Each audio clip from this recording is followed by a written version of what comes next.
Okay. No, that's not the right one. God damn it. Oh, what a start. Yes! Right. Here we go. Wait a sec. We're going to play a theme tune. It's fine. Thank you.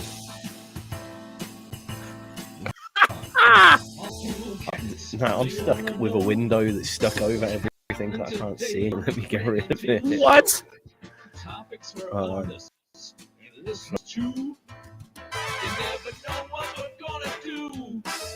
scared to refresh as well. Do it. I'm going to refresh. Do it.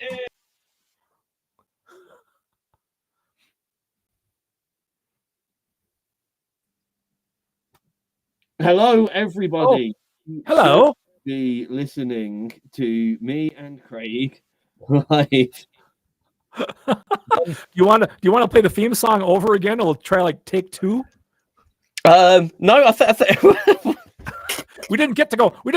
Ha! That's how we start the show. I know. Okay, right. Okay, one more theme tune, and then we'll be back. You guys hang tight. Right. And then I need to start. Topics for artists and listeners too. You never know what we're gonna do. So tune in now to that crazy pair. The Craig and Tiz show is on the air. Ha! Yes. now we'll show them.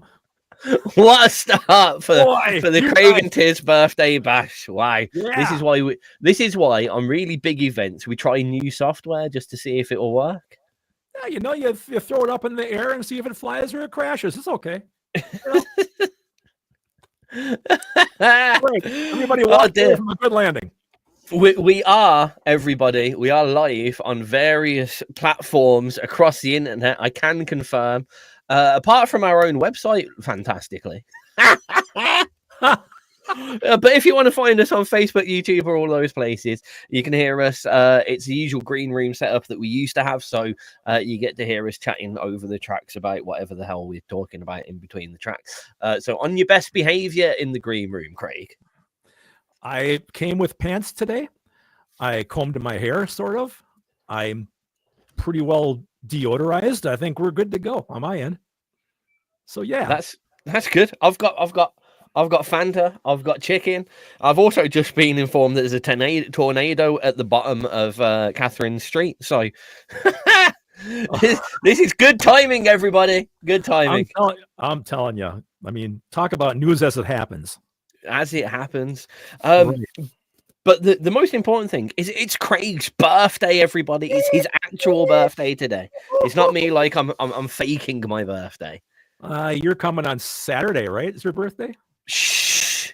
Ooh, I'm not supposed to say something? Well, it says almost your birthday in the tagline. Yeah, that I'm non-committal then. You see. Oh, you're gonna change your mind? I've decided not to have a birthday. Yeah. That's it. Oh shit. I didn't know it was optional. It is, yeah. That's how I stay 21 forever. 21. Yeah, I'm putting everything. I told my kids next year I'm going to start aging backwards. We'll just go turn around and go the other way. Yeah. Just Benjamin Button the hell out of your life. Damn straight, man. I mean, the closer I get to 70, that's too damn scary. So I'm just going to turn around and go the other way. You know. Oh, I got a happy birthday from Wrecker. Thank you, my friend. Appreciate that. Yeah, we had a little bit of a shaky start there, but thank you everyone for sticking with us to hear the theme tune and the correct hat at the start, which is the most important thing. We're gonna be going a little bit over our normal schedule this evening. We're gonna chill. We're gonna play some of our own music. Yes, we are. There is 2 brand new pieces of music from Craig this evening, and exactly 0 brand new pieces of music from myself. Well, you better get on the stick there, buddy. On the stick. That's an American thing for you. On the stick. That means get up off your ass and do something. What I mean, where did this saying come from? Like, how'd you on the stick? How'd you get off the stick? What stick is it? This is a weird saying, Craig, if I'm being honest. Well, where did Pip Cheerio come from? I could throw it right back at you. That's a I mean, British thing, right? it's like, don't get me wrong, you are correct. It's just I don't know See? anyone that actually uses that phrase. Well, that's really 1930s or something. I was going to say, yeah. Whereas you did just say on the stick, Get on the and stick. I want to know where the stick is and how I'm getting to it and why. Well, I'll show you where it is later, but that's a whole different story. I'll have to look it up. I'll have to look that up. Where is your stick? Well, let me tell you. Yeah, don't Google that. Actually, please don't. Don't try this. Advice against it. Yes. So as you can probably tell, me and Craig are in a funny mood. I actually spent all this morning throwing up, so I managed to score a day off work, which was lovely. So yeah. I said that more in like to back myself up, just in case anyone from my work is listening now and is like, "What? I thought you said you were ill. Why are you doing a radio show?" It's because I get to sit down and do nothing. So any of the guys you work with are going to tune into us? They have done before. I'm so sorry. I know. Poor guys. Yeah, they were the ones that kept trying to get us to talk about that stupid alien video. Oh, that was them. Yeah, that was just the way he said, "Oh, that was them." I figured they'd send us something about cows or milk or milking cows or nothing like that, huh? The guys don't take their work home with them, apparently. I mean, would you take a cow home with you? Actually, you probably would. I could imagine that. You cut me off. I had an answer, but that's okay. Oh, sorry. It wasn't. Would you take a cow home for you? Oh, right. Okay. Well, with a good wig and enough lipstick, but that's a whole other story. Well, who are you calling a cow? No. Oh man. Oh, forgetting there. Well, that was 9 minutes. I always keep a timer going on how long we're going, guys, so I keep track. Well. Yeah. It's about time where we should. It's your birthday. You should dictate what the very first track of the day is. Well, I think we should play the birthday song. I mean, this is the birthday song. We're going straight in for the birthday song. I'll play the birthday song. Do you think it makes sense? I do. I was about to say I haven't heard this before. What I actually say is I've just heard about 1.5 seconds of it by accident. You pushed the incorrect button. I did. I pushed the incorrect button. But on the plus side, this is the XRP. It's an XRP birthday song. Craig Allen Hecht. Yes. The first new track of Wednesday. Hit it. Happy birthday to Craig. Happy birthday to Tiz. These two great giants of the music biz. Tiz lives in Scotland and runs XRP.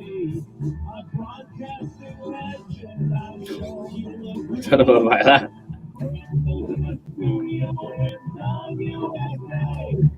Working on music most every day. They come together at this time each week. A wondrous pairing of these two great freaks.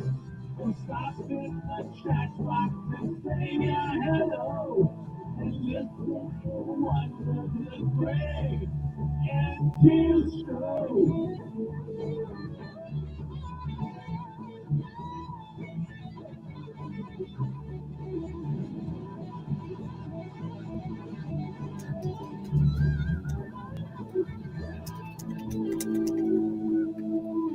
Love it. How about that? Oh, yeah.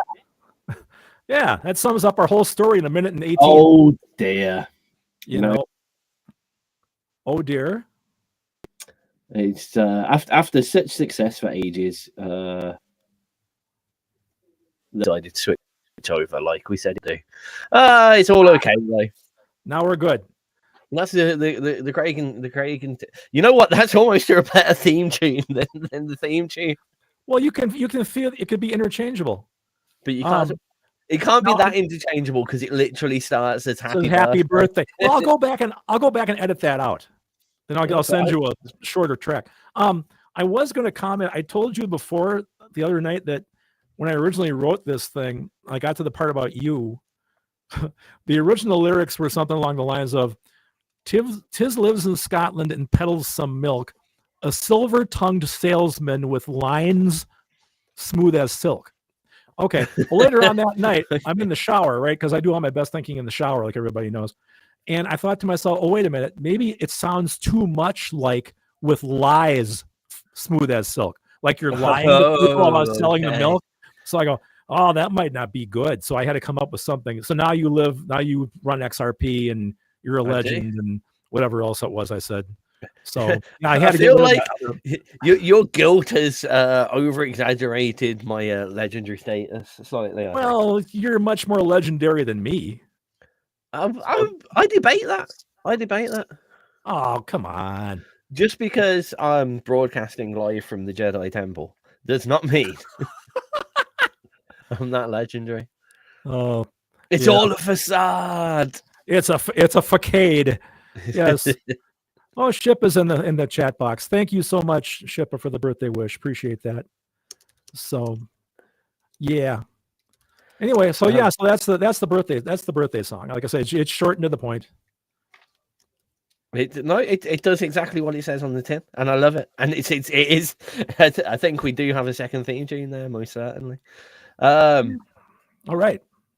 Is it so yes so it's the last one so last one to so 2 hours of this. Yeah, I mean, at least some people might find it entertaining if we off. I feel like Connie and Kat's mom would get more excited at a so off than what we're actually mean by a so off. I think you're absolutely correct. That was a really bad inside joke about the fact that Craig's wife and my mother-in-law, is that what she is? That's what she is. She is. Yes. Enjoy sewing. This is a really funny joke for this birthday show. Yes, they are quilters. They are actually. So in your how do you put this tactfully? Growing of wisdom. Oh boy, is that a stretch? Growing of wisdom, huh? You know, musically, are you suddenly having like any sudden like thoughts or like, you know, bucket list tracks that you want to make, or like, you know, oh, I wish I'd never even thought up partnering with Sea Rage for music? Like what's your wisdom, your birthday wisdom today? Boy, I actually feel very invigorated, as a matter of fact. Right now, I think I'm probably at the top of my creative powers. Wow. It's like, you know, you're gonna start, like I've been telling Tiz, you guys are gonna start seeing some interesting tracks coming, very creative and strange stuff. I'm going to start stretching it out a little bit. So, like the one I released today is a little bizarre, but that's me, right? So now, guest 323 in the chat says Craig has the fabric next to him. I do. Down here in the basement, it's half Icebox Studios and half the Connie Sewing Center. So I wonder who 323 is. That's kind of going to bother me now. It makes me feel like it's either Connie or Kat. I'm going to say it's Connie, but Kat would log in, and Connie doesn't have a login yet, so it might be her. So I don't know. If it is my wife, it means I got to mind my frickin' tongue here. You know, I hear we've got somewhat of a history lesson of the third bridge coming. You do. Happy birthday! Thank you very much.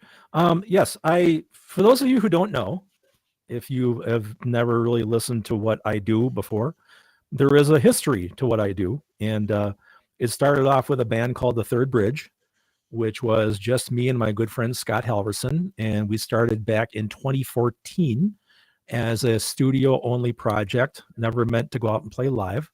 And I lost Scott to cancer in 2016. In those 2 years, we cranked out a lot of music. And starting in 2014, it all went up to XRP. And there is quite a track list here. I've got, 3, 6, 7, 8 of them kind of spanning the timeline. Like the very first thing I have here is a track called Downtrodden, and that's before we were Third Bridge. It was just Scott and I pretty much fooling around in my studio back in the late 80s, and that's what Downtrodden is. And then after that, we actually turned into the Third Bridge, where we actually got a name for the project and went from there. So yeah, I've got a whole retrospector of Third Bridge stuff. Well, so. I feel like it's a good time to start with the said track that you were just mentioning. Right? Downtrodden? Yeah. Cool. Oh, wait. Sorry, whoever guessed 907 is. You're a Pisces, aren't you, Craig? I sure am. I'm the grown-up Aries, I'm afraid. Sorry. Yeah, sorry. It's not my actual birthday today. I'm just like, see, I don't like my birthday, but like, just to keep everyone else happy, I just mooch off Craig's birthday. Riding my coattails once again, he is. Too right. Damn anyway, right. Back to Downtrodden. Yep. I don't know why this makes me smile, because instead of the Third Bridge as the artist name for this track, it does say Craig Allen Hecht with Scott Halverson. And that just makes me smile. I like it. Same. So here we go. Let's have a little bit of Downtrodden, and then we'll talk about Downtrodden. I'm going to play some of my music as well that isn't anywhere near as good as Craig. So I'm not going to talk about it that excitingly. Hey. Sorry, I just wanted to make sure all the audio is doing its things correctly.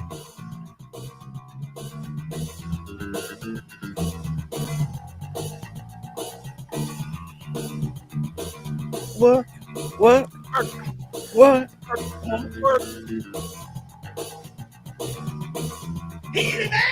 I'm gonna answer back all these messages. I need to have a quick look at how we sound online. Yeah, right on.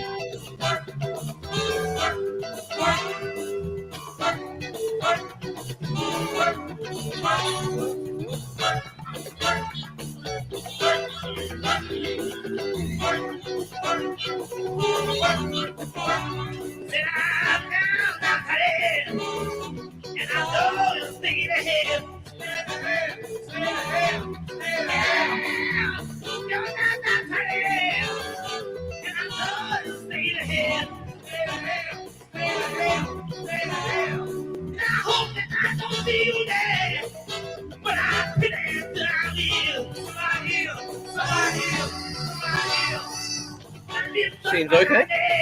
Yeah, great.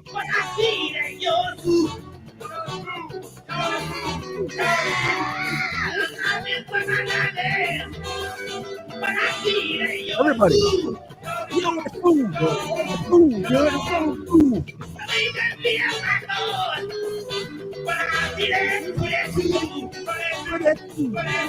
Still love how loose that bass plays.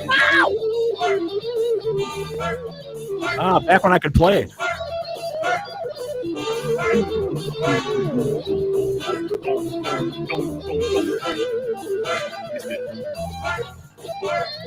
The only sad thing about it is I can tell you're using the pick, you're naughty person. Always. It's not good. Oh, 907 is Babs. Okay. Hi, Babs. From Malachite. Yes. Hi, everyone. I keep forgetting that, like, whilst on our live stream, because of seeing this. Yeah, people are seeing this, but they hear us as well.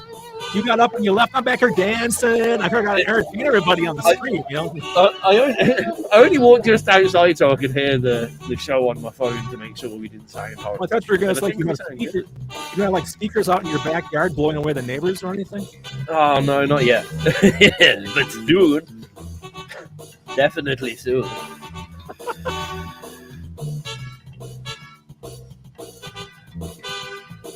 Well, happy birthday, Babs. Happy birthday. Actually, I shouldn't sing No Video track. Talking No Agree isn't too bad.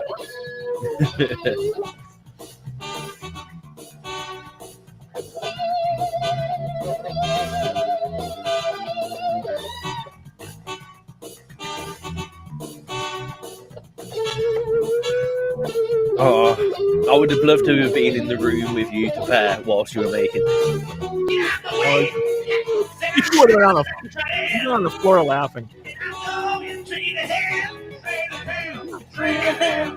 best part is, we actually wrote those lines out. It's supposed to be straight to hell, right? It's straight to hell, straight to hell. This thing's down. That's not. I'm sure I will. It's who I will. Hit a band. No, where the band? There we go.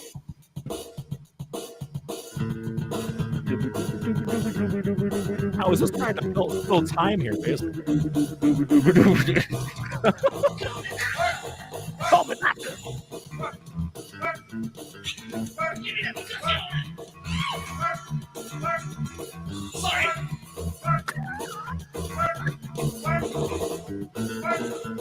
That's playing the pads live on the old Yamaha drum machine. That's all we had, man. I love it.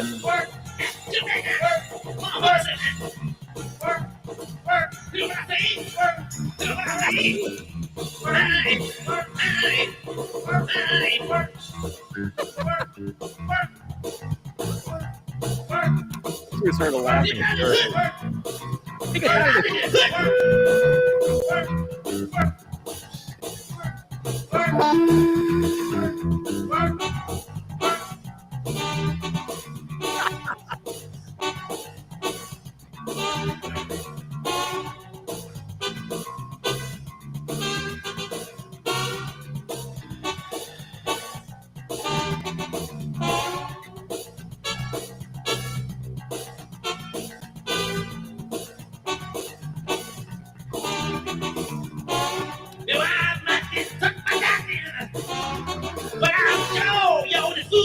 You're the fool.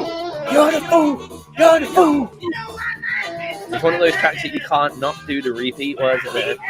I know. You're the fool. You're the fool. You're the fool.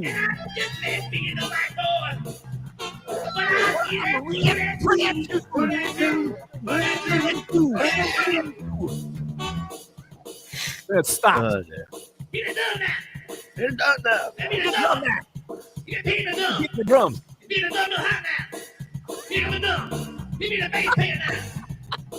You're the bass player now.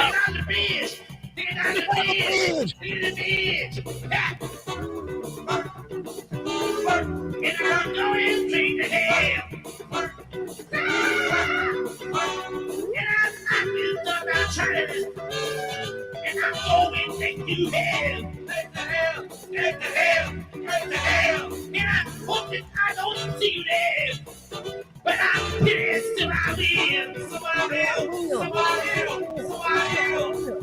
I've been struck by lightning. By lightning. That's such a random line, just out of nowhere. Right at the end. Please drop by lightning. Because I was doing the vocals and all of a sudden the track stopped. I'm like, whoops. Here we go. Downtrodden, Craig Allen Hector with Scott Halverson. The first iteration of the third bridge. How's everyone doing? How's everyone finding the live stream? If you are watching it or using it, it's new to us. I'm trying to keep an eye on everything. We had a few technical issues here and there, so sorry if anything is going wrong, but we were quite happy with it. It looks quite good. I think it looks quite nice. Happy birthday, Craig! Welcome to our new home. Yes, thank you very much. I'm quite comfortable to be here. Although it's a little cold in my studio, but I guess I'm kind of used to that these days. I just can't feel my hands or my feet or whatever. We need to like GoFundMe you like a little studio heater, like a silent one that just.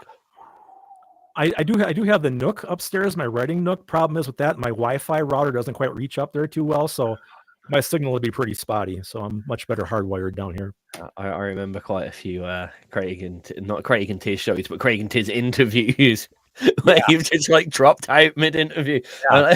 Well, that was a good answer, Craig. And now for another piece of Craig's music. Oh man. So anyway, for those out there paying attention at home or keeping a score, I don't know if you want to, but Downtrodden there was recorded excuse me, with a Yamaha RX-7 drum machine, an old Ensoniq sampler for the horns, and I'm playing bass and guitar through like a Fender Champ amp with an 8-inch speaker, I think, mic'd up. That was 4-track Yamaha cassette deck that was recorded on with one microphone.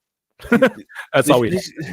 I love Craig's early recording stories because it reminds me of like me messing around with my first business partner where we were making stupid stuff on a Boss, you know, those Boss Porter studios, the old Boss Porter studio. Yeah, sure.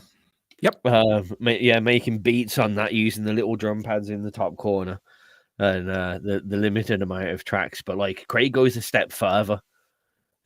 It's like it's analog as fuck. Those early recordings of Craig, it's amazing. Oh man, I love it. Good old, what was it? A good old SM58 on the Fender amp, was it? It's the same one I still have now. It's a Beta 58. Ooh. I bought that back when I was in grade school, I think, for God's sake. That's the only condenser, well, not a condenser, but what's the other kind? Yeah, high impedance mic I've got left. So yeah, love it. We are like under attack by Malachite people. Check this out in the chat box. The whole raft of them. Hello, all of Malachite. Thanks for joining. Hello, all of Malachite. Thank you so much for being here. It's wonderful. We're getting a short history of Craig and Tiz music over this show, which we're quite excited to bring you, to be honest. Yeah, so like it or not, you get our backstory and all the dirty underbelly of what we actually have done musically, and you know. I guess if you've gone for the very first, I've got to go for the very first as well, don't I? Yeah, I think it's only fair. This is quite difficult, to be fair. I mean, like the very first piece of music that I ever created, in what format is going to be quite difficult. It's probably, I know exactly what it is. I'm going to go for the first piece of music that I released in any way, shape, or form. And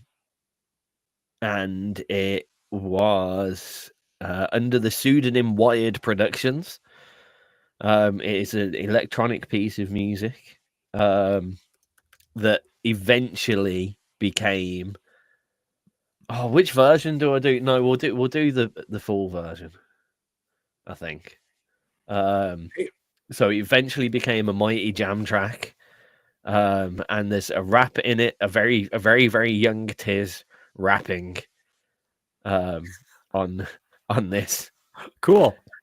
Which isn't great, to be honest. And I tell the story about me getting locked in a stock room for a couple of weeks and going insane. And enjoy the story anyway. It took me a minute. Sorry, I was speaking really distractedly there. I have 8 different files, and only one of them has the bass line at the start. Oh, great. Sorry. So I had to find that whilst I was chatting. I should have been more prepared, but I wasn't expecting to go right from the. See, this was on the list, but like it was at the bottom of the list, and you've made me put it at the top of the list. Well, you got to think on your feet there, buddy. Yeah. Well, here we go. Anyway, this is Grime from the Mighty Jam.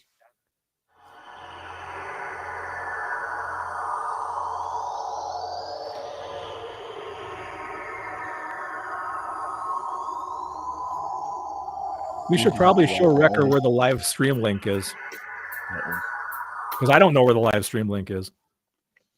I mean, it's all over. What is this platform actually? I don't know. Oh, okay. Where's my Well, this is kind of cool.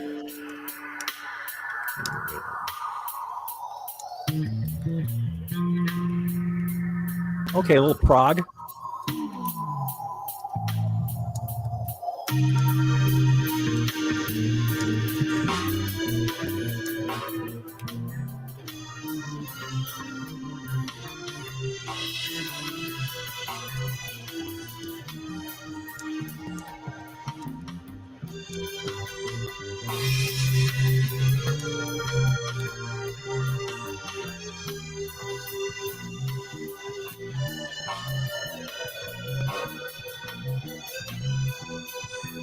So the Mighty Jam, that was a band that had like 20 people in it. Yeah. Now, is this a studio recording or a live thing? This is the me version of it. This isn't live. Oh, okay, okay. So you're playing everything. Yeah. Oh, apart from in a bit, there's a distorted guitar line that I didn't play. And the backup vocalist is my old business partner as well. Well, the guy that we don't talk about. Okay. Yeah, that guy. He gets far too much advertisement out of me by accident. Yeah, and the story's all about a guy that got locked in a cupboard for 2 weeks after his boss asked him to get some paper and accidentally locked him in the cupboard. And then he comes out of the cupboard. It's such a story. He comes out of the cupboard and he's gone a bit psychotic. And he sees his wife walking away with someone who looks exactly like him, like a clone copy. So he thinks that it's his, they've cloned him whilst he's being locked away, and this clone has taken over his life. So he sneaks up behind the guy and beats him up and kills him, and then realizes that, oh shit, I've got a twin brother. It sounds like a really bad B movie plot. It is a bit. Yeah, it was a bit strange. Well, that's okay. You can't say it's, I like stuff that's, not normal. I mean, the main thing was I don't know how I came up with this story when that's literally 15, 14-year-old me. Yeah.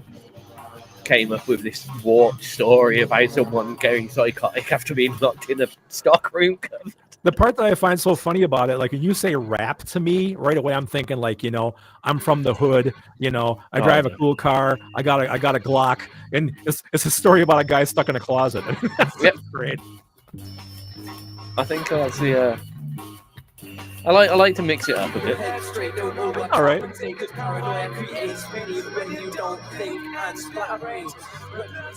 Okay, just so you know, your video froze up on me. Oh, no. There you are. Now you're good. Oh, okay. So it's when I look at a thing. Yeah, don't look at that thing. This thing. It's frozen again. Yeah, now you're frozen. You probably don't want to look at that thing anymore. Yeah, I'm not going to stop looking at that thing. Don't look at that thing.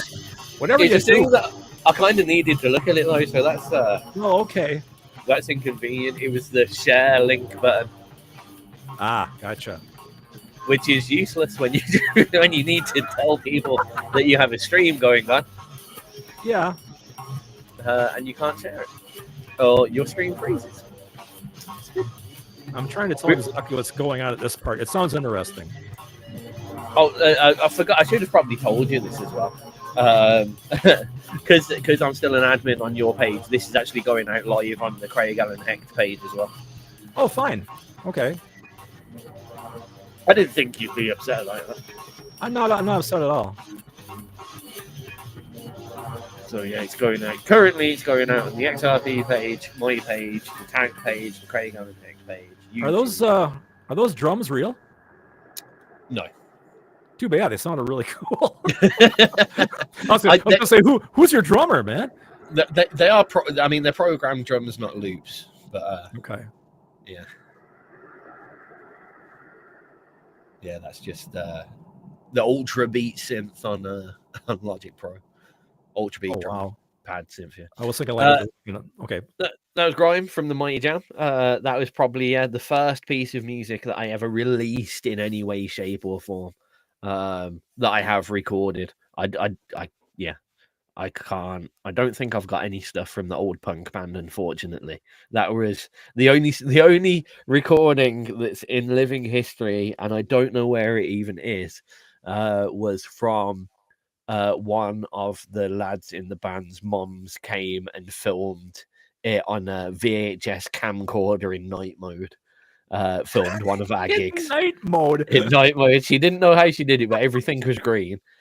Which was useful. Give me a video. And weirdly, she kept zooming in on my crotch, which was really uncomfortable. Also in night mode. It was in night mode. The whole thing was in night. There was about 3 seconds right at the start where it was all in color, and it looked like it could have been quite a good video. And then all of a sudden, Oh, man, that's funny. the goggles go on. Yeah. So I have nothing. I have nothing from that long ago, unfortunately. Mighty Jam is the earliest, and I'm sorry about that. You actually, I'm not sorry. You've missed out on a lot of torture. From those early bands. I really wanted to hear punk band Tiz, man. That could have been pretty great. I mean, it's not. I played bass, and it's kind of screamo punk, so I shouted a bit and I played bass. And did you have a mohawk? I did not. I had I had shoulder length hair though. Okay, I used to have mine down to my belt buckle. No, I had shoulder length hair, but it was only shoulder length if I had it straightened. Otherwise, it was just like this curly afro. Oh, okay. Yeah, that's interesting to know. Good to know, guys. Yeah, there you go. The important things that you learn on the Craig and Tiz show that you wouldn't learn anywhere else. The many moods of Tiz's hair, right here on XRP. My hair does have its own life. That's why the hat. That's why they always the hat. Always the hat. Always the hat. Never not. Right here. I'm getting a really good bald spot, but it's back here where you guys can't see it. Thank God. So that's if I turn around, I'd be screwed. Oh, okay. Wrecker found us on YouTube, so we are on YouTube. Hi. You can see us now. So this is a unique. See, I'm going to be honest with you. Like, I find it. I don't sit there watching like when I listen to radio. I'm listening to radio. I don't really want to see the guy behind the microphone sitting there, like itching himself as I am. I am literally sitting here just going to itch, just having an itch whilst I'm listening to music. I find it just weird. But it's popular. Apparently, people love it. I don't know why you want to watch me just sitting here eating a piece of chicken every so often because I'm starving. Well, I think people are just that hard up for distraction. If we can watch these two old geezers staring around the room, why not? I mean, here's Ship says I should shave my hair all off. Actually, I think Mother Nature is going to do it for me at some point, so I don't have to worry about that too much. I mean, I have an amazing bald spot going on at the moment because my hair is quite dark brown, but I have a perfect round circle bald spot, and all the hairs around the edge of it have gone bright white, like bright white. I have like this little wizard spot of hair going on just right at the back of my head. And one day I'll have the confidence enough to show other people because it's so weird. It's such a weird thing. A perfect kind of, I don't know, £2 coin size. Americans don't know what a £2 coin is. We don't have a clue, man. Sorry, you got to translate. What's the size of a English people? What else is the size of a £2 coin for the Americans? But anyway, that size thing for my head, on my head. So Craig, are we going in order here of your history? And if so, what is the next part of your history? Okay, if we're still doing the history of the third bridge, there we go. Cat is explaining now. It's the size of a $50. There we go. $50. Okay, very good. Okay, now if we're going to go in history for the third bridge, this is early on in the third bridge story. A song called "Just a Fantasy," which features my good friend Scott on lead vocals. And it's funny. It's a very pop song, which is strange. We didn't go out of our way to write catchy songs or pop music per se, but this thing kept getting compared to the Beach Boys whenever it got played on XRP. I never understand. I can't stand the Beach Boys. So I don't know how they thought it sounded like that.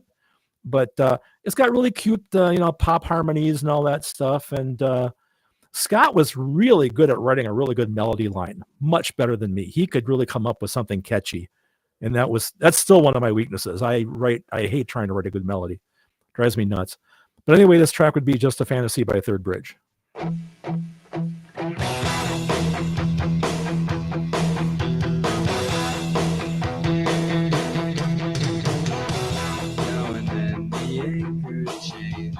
That's better.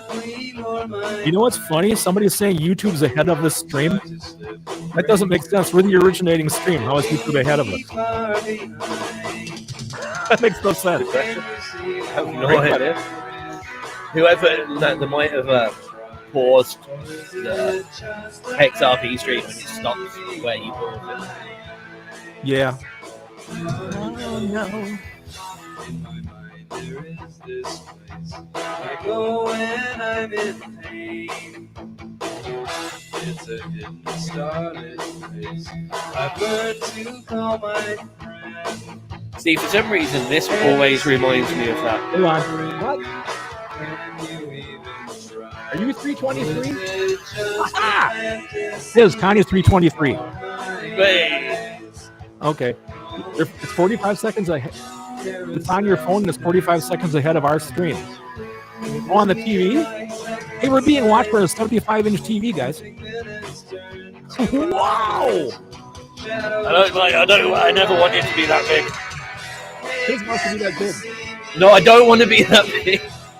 Yeah. That's really weird. Well, there must be lag, I suppose. 45 seconds through your phone. Okay. Well, thanks, Con. Okay, Tiz, now you see guest 323 in there. We're in trouble. James says my mic is clipping. Am I clipping? Not to me. I got a little excited there for a second. That might be what happened. I don't know if we're clipping on.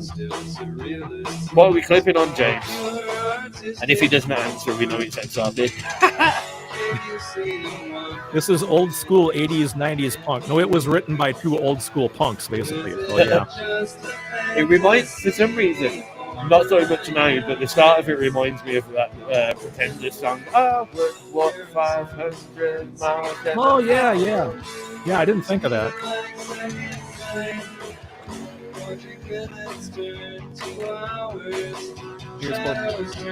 Okay.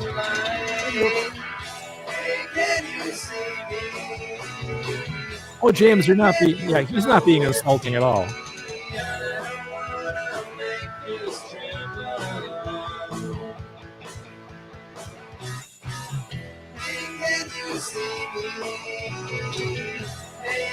It reminds me of a theme song, but I don't know what show it was to.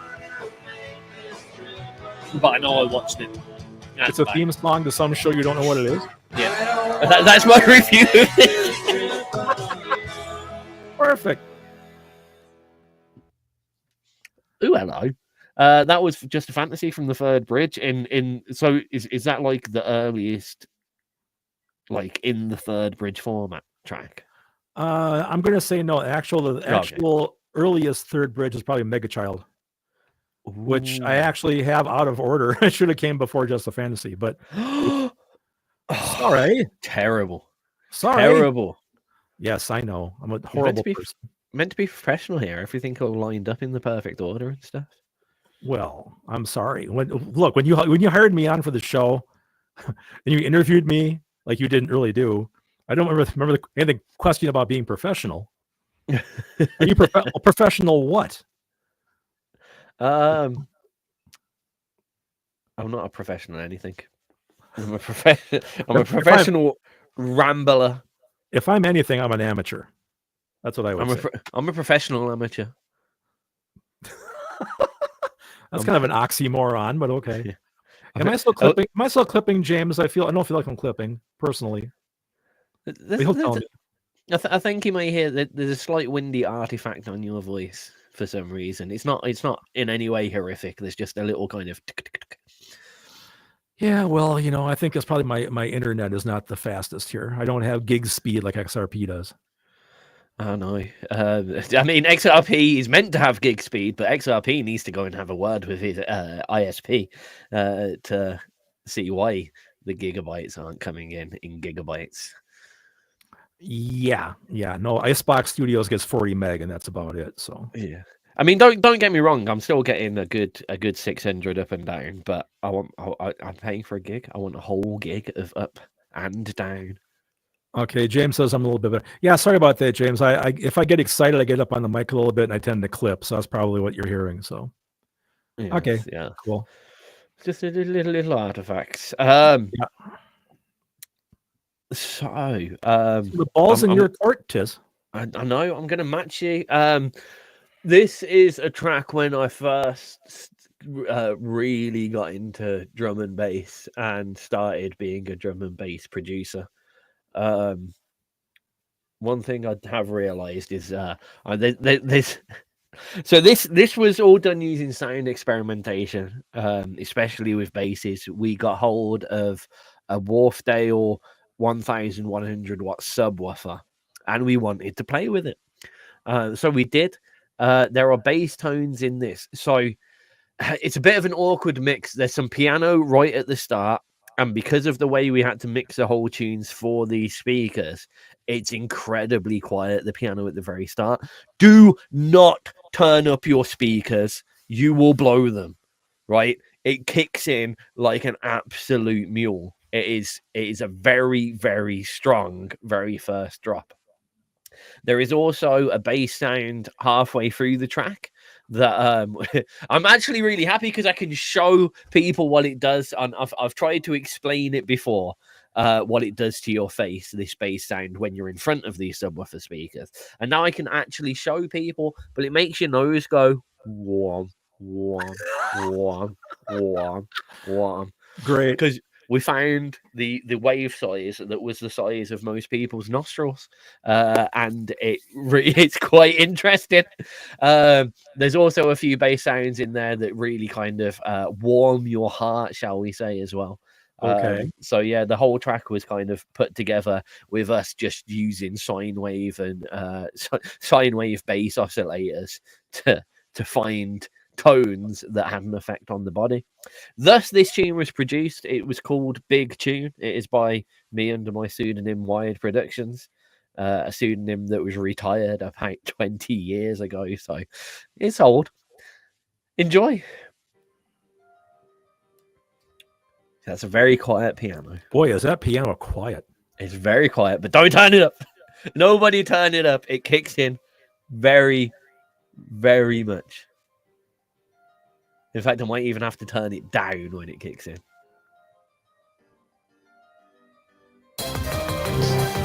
Oh, like that.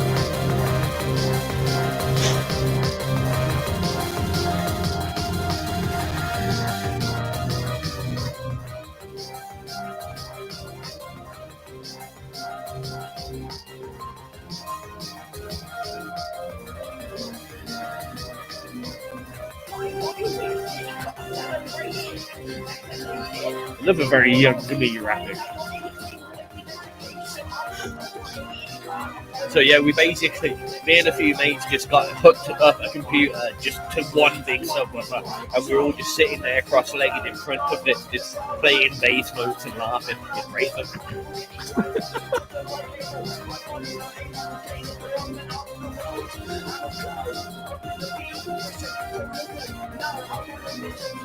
So James is annoyed but pleased. I'm trying to decipher that.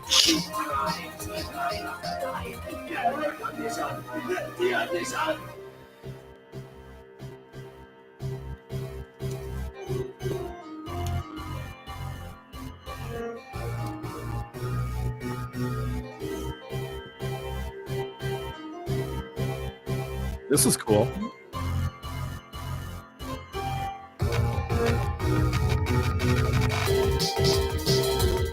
Oh, this is cool here. So old.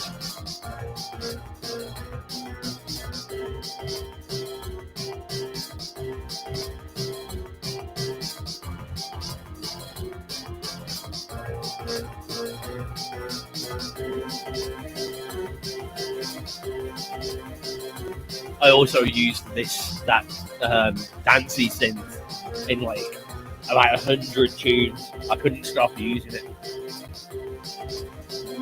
It's cool though. It's a great sound. That's why I kept using it, and then I realised like I had about 100 tracks that sound exactly the same.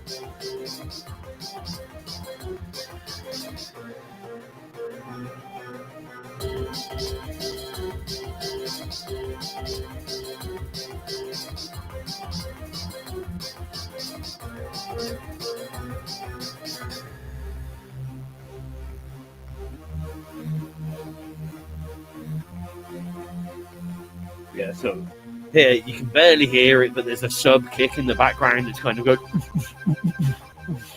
Okay. and that feels like you're being kicked in the chest, which is interesting. We played about with so many different sub sounds. It's crazy. Let's see, what was the one thing, like a low F sharp is supposed to make you pee your pants or something? There's been research on all that stuff. Yeah, so we thought, oh, this is the base note of Doom. So this makes your nose flutter. Gotcha. Womp, womp, womp, womp. A lot of people's speakers are probably hating themselves right now.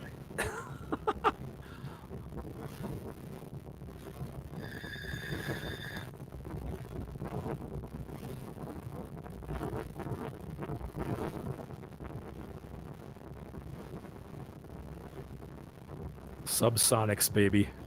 It's just. I mean, like the wave is just red sub all the way through the whole thing. Great.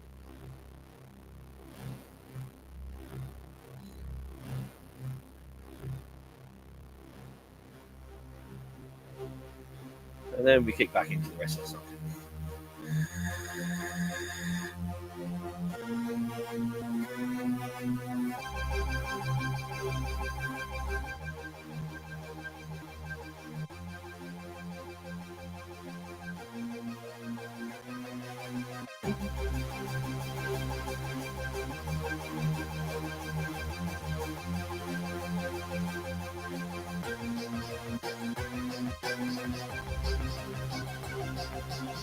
Anytime I did this, so we tried to do this live production live. That horn line hurts your hands so much. Yeah. Oh, wow. My hand ached so bad every time we did this.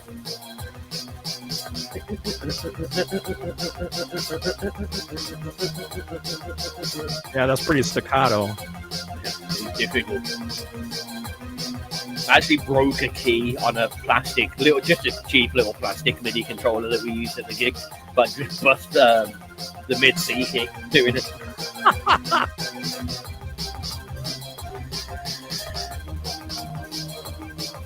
Oh yeah, this is actually a version where I didn't realise when you played over the track whilst it was bouncing, it recorded what you were playing, so you can hear me really badly playing a horrible Moog organ in the background. Out of tune as fuck. Oh, I hear it, yeah. Just really badly played.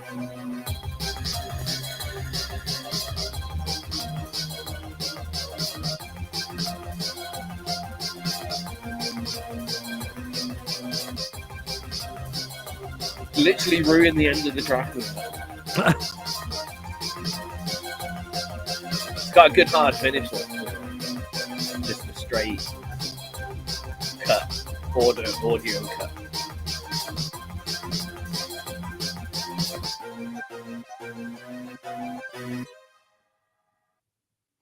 That was Big Tune by Wired Productions, a former pseudonym that I had. You sure seem to have a lot of different pseudonyms. I can't relate to that at all. You outdo me any day, Craig.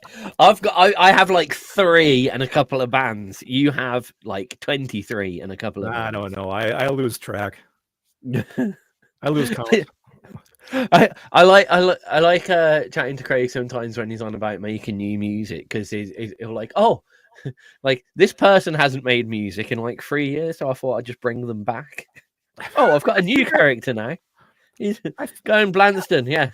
Haven't you heard of Glenn Branston yet? What are you on about? Come on, everybody knows Gurn. Everybody knows Glenn. Everyone. They're going after today, boy. I released that to everything. I know.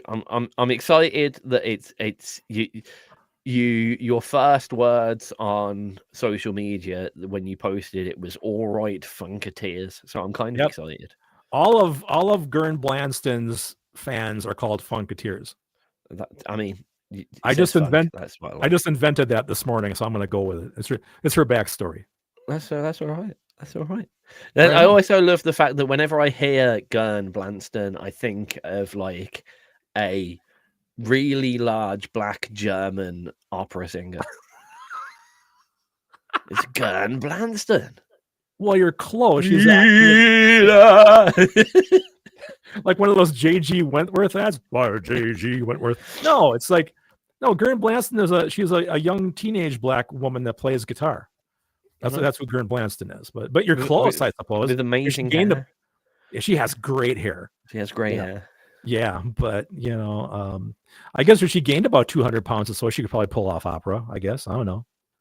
Maybe I don't think opera is dictated by your size, Craig. But that's the old cliche, the big opera woman up there doing that stuff. Wow. That's something I haven't done yet is opera. I should think about that. Oh, please. Then you'd have. There's only two genres in the world that you hate. That I hate, and that's country and opera. Country music and opera. So if you ever make an operatic country song, you're dead to me, Craig. You're dead to me. I'll make a note of that. Thank you. Yeah, and then make it by the end of the week, probably. Yeah,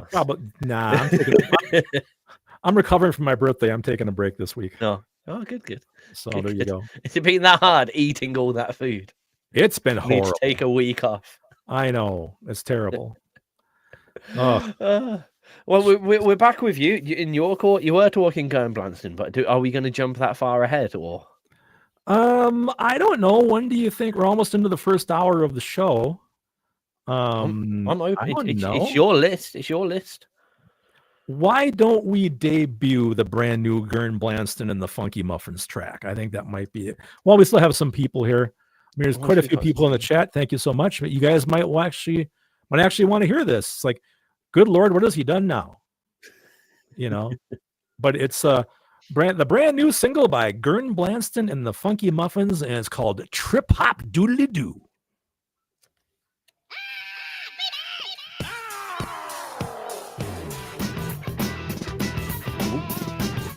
Ooh.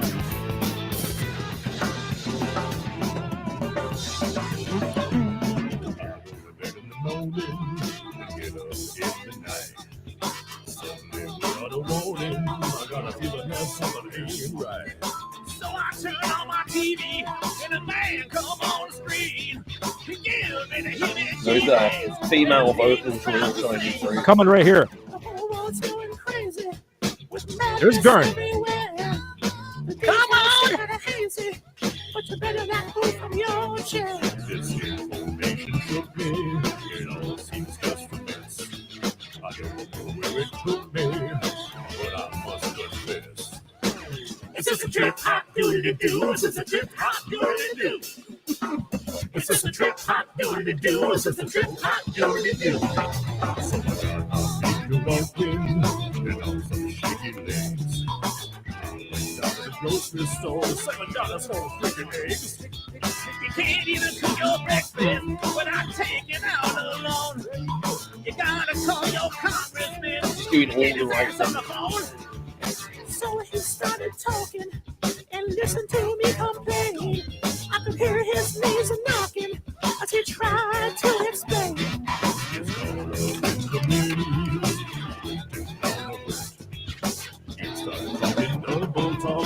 That was all she wrote. It's just a trip hop doodly-doo. It's just a trip hop doodly-doo. Hi-hat. It's just a trip hop doodly-doo. It's just a trip hop doodly-doo. You're going to love the ending. Check this out. Here comes everything. Hey.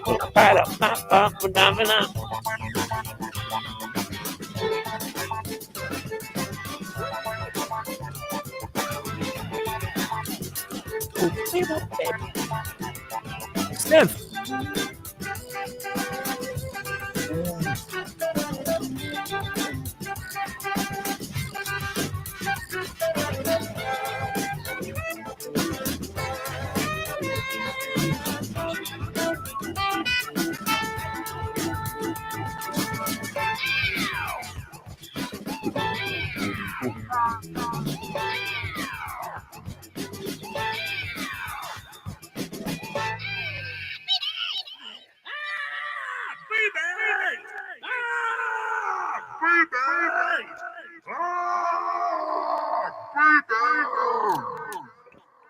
Yeah. Yeah, man. What happened at the end? Right there. That's what it's all about, man. That's the fun. What happened at the end? Oh, they What slowed the did tape- you do to poor Gun or Poor one Gun. of the funky muffins? They slowed the tape down at the very end. Somebody grabbed one of the reels and, you know. Oh, okay. That's not what it sounded like. It sounded like he was in a lot of pain.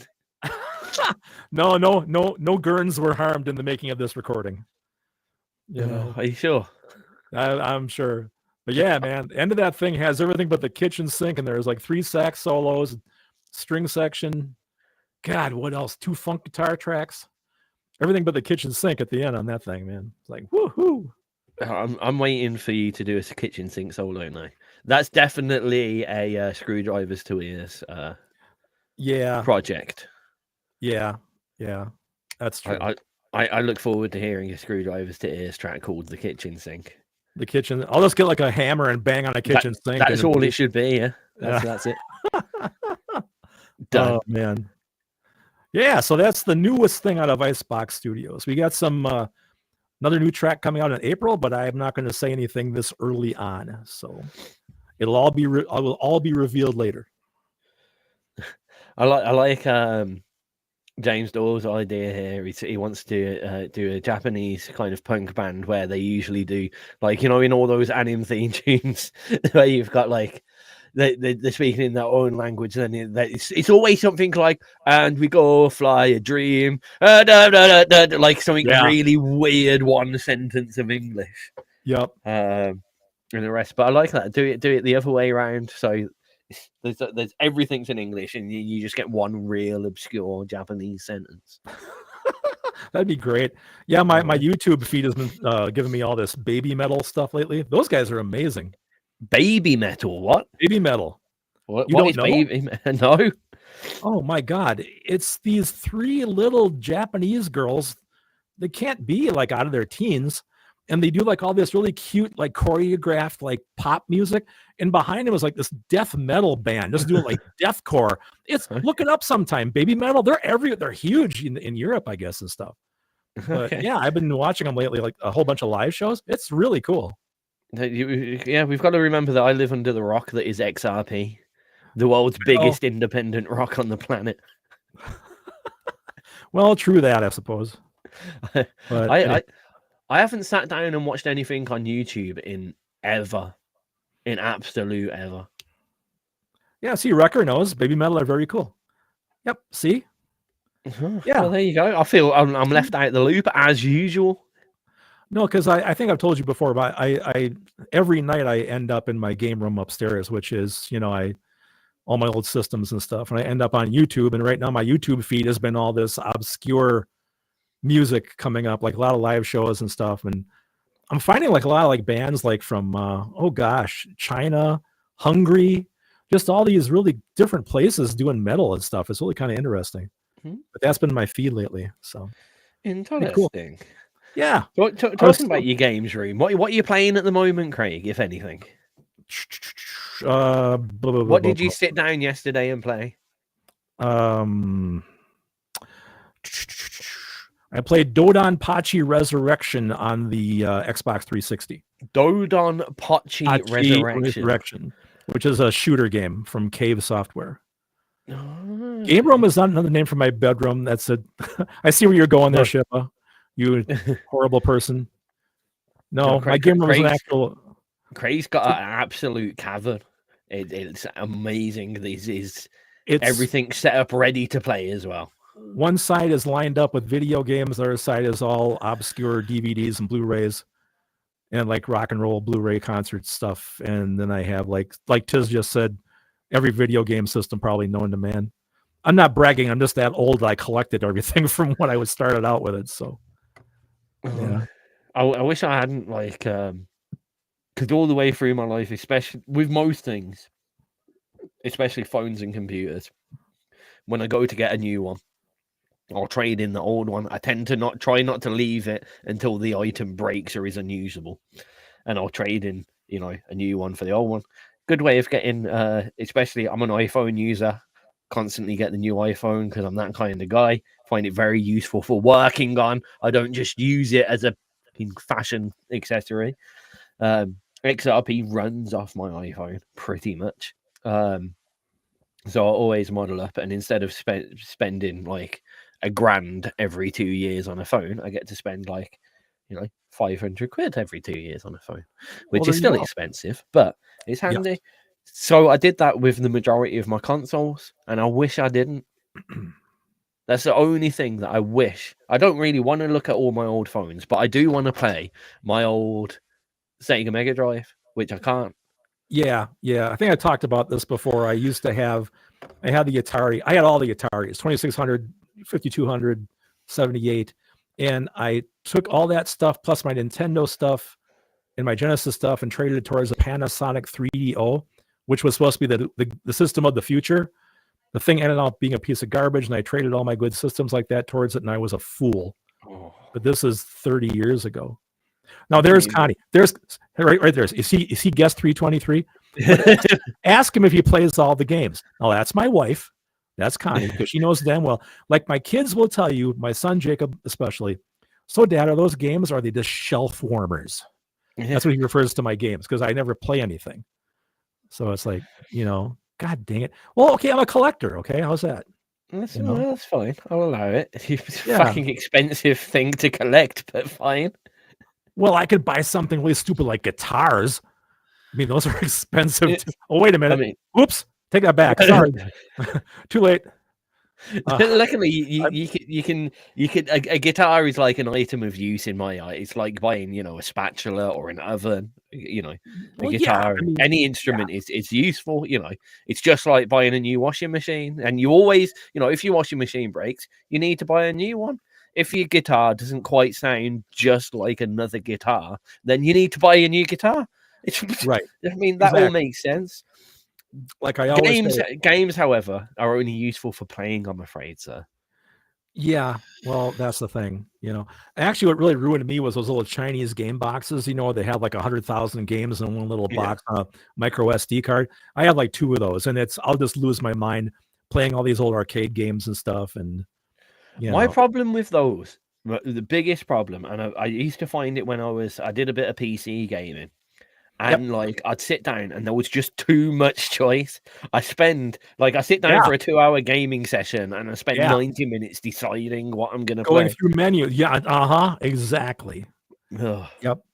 Oh God, there she is again. Craig said he would never need another system if he bought a 2600. You guys, I got to tell you this story. Okay. Cause she's right. She's absolutely right. We went to Sears, or we had a Sears department store. I think it's where we bought the thing. This is back when we first got married in 81. And I saw this thing and I took Connie into the store, right? And I go, look how cool this is. If you play a game, right, and you get tired of it, they're on cartridges. You can pull that game out and pop in a different game and you're never going to be bored. You never have to buy anything else again. Right? And this is before I bought the ColecoVision and the Dreamcast and the, keep going, PS1, 2, 3, 4, 5, Xboxes. Yeah. JC Pennies it was that. She's correcting me. It was pennies. Yeah. So I opened my fat mouth and go, I never got to buy another video game system again because you can change the games, honey. And all of a sudden now I got every damn system in the world sitting here. So I'm just a fool. Sorry, guys. I know. See, this is what's going to happen. Now that she's in the chat box, anything that I get incorrect, she's going to say, no. Because my memory at 68 years old, I couldn't tell you what the hell I ate for, supper last week. So. Happy birthday, honey. I'll correct you for your whole series. Oh, man. Okay. Well, we'll go from there. Anyway, back to the songs. I suppose you guys want to hear some music. Yeah, it's probably about that time, isn't it? Yeah. Oh, is it my turn? Is it? Oh God. No, let's see. We just do you or me. We just did you. We just did you. We just did Trip Hop Doodly Doo. Oh, duh. God, I'm back on my list. I'm so sorry. See?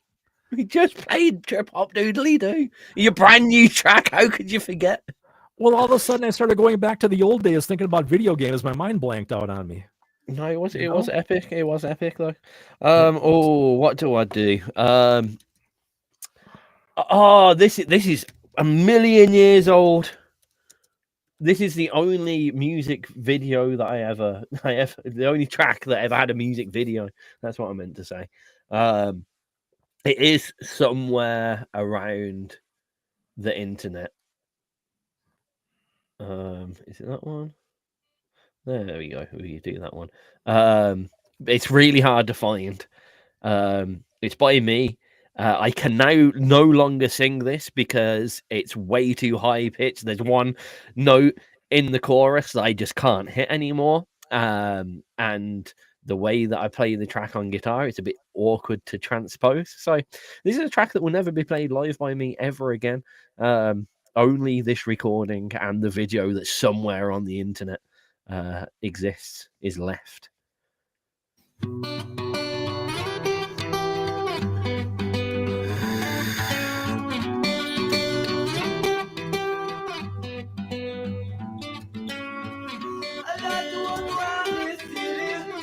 Wondering what is left to do of it all on the endless list of transforming bottom to one. I love that riff. Don't care if the bus I don't this must alright. I ain't gonna fight just if I want to rescue to stop the distress, yeah. Cause I'm beating and it's seeking the whole world leading away. And I'm screaming to stop redeeming that same feeling today. Going for the great protected away from the flame that drags you away from the place that you might settle. Move on with your obsession.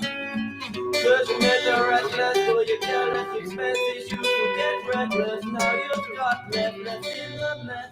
That's the word left you. Your left comes. Cause I'm feeling and it's evening, the whole world leading away. And I'm screaming to start. I remember the music video to this. I wear a flat cap.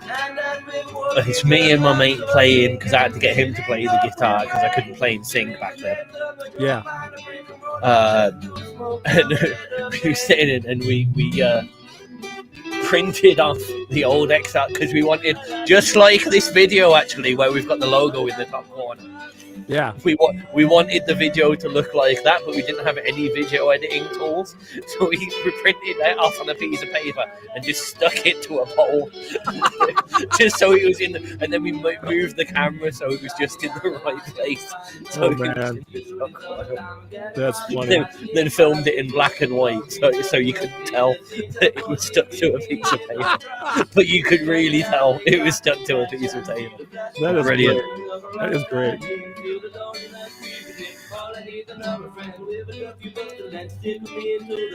So how old do you think you are here?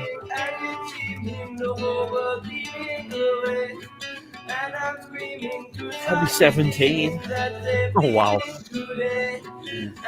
We're probably about 17, 18, maybe.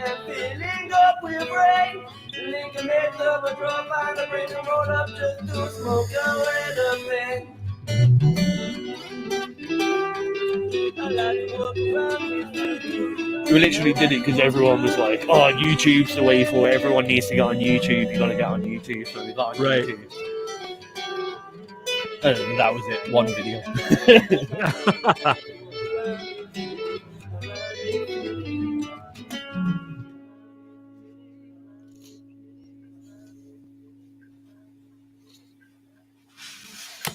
Walking around this city from me. Well, yeah, can't sing that anymore. Yeah, filling up with can't get it. Yeah, I hear that. Filling up with rain. I can only do it if I go falsetto, and then it sounds a bit weird. I should never sing falsetto ever. I get that, man. I mean, God, when you start getting older, you know, your range really gets narrower. I mean, back in my 20s, you know, I was on stage just screaming stuff, you know, and a lot of the bands I was in, I was like the principal lead singer, you know, so I'd sing like, God, 75% of the tunes in a 4-hour set or 4-hour night, you know, and it wears you out, you know. Yeah. That track actually did have a reimagination in a much cooler riff. I used the same riff that was already cool. Okay. And I kind of rhythm did it. I'm gonna grab the guitar. Okay. It goes a little, completely changes the way that the song feels. What is it?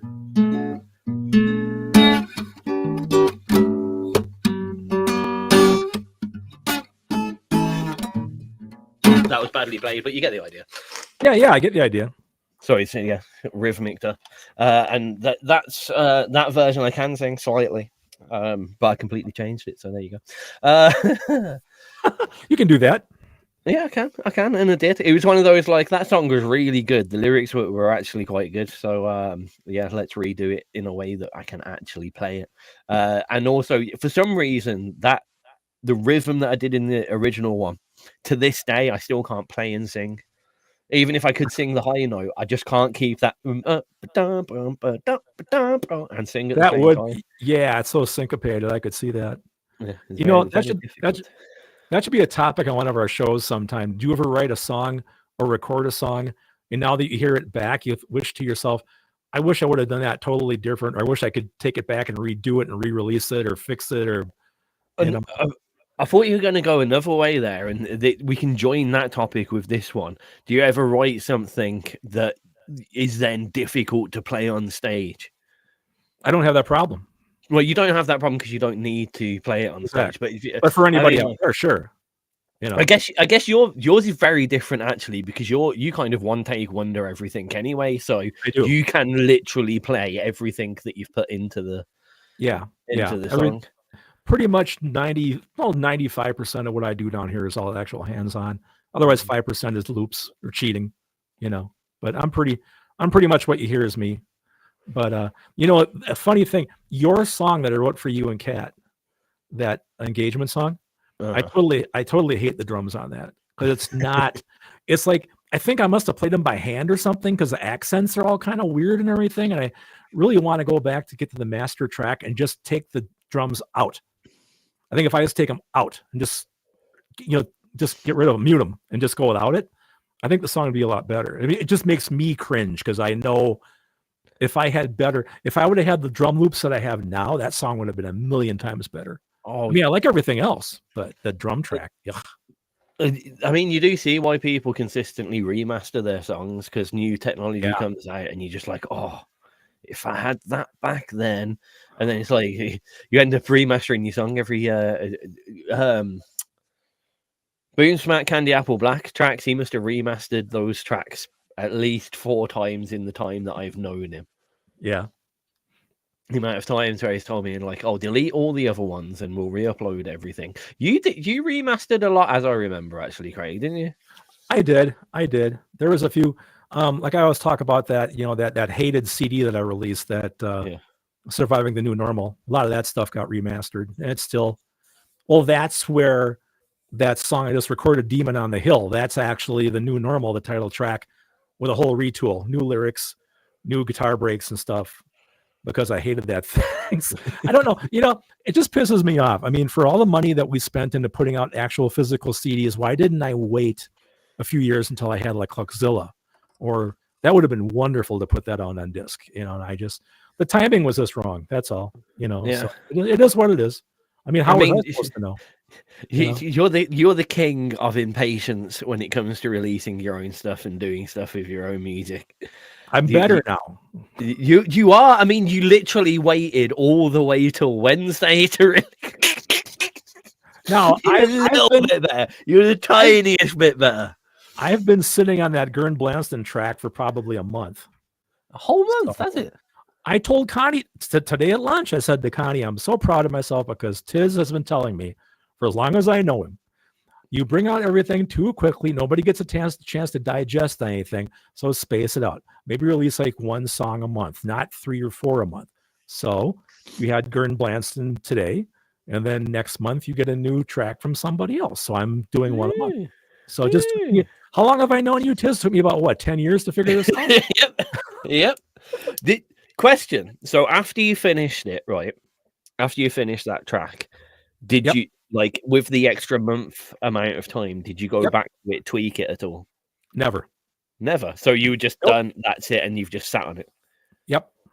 Did you go back and listen to it at least a few times? Sure. I probably remixed it about 3 times. but I didn't record anything new to it. But I redid the mix quite a few times. My problem is, for me, being a one-man operation, I always find the problem when I master my stuff, I've really got to watch my levels. You know about this. I used to master everything really low.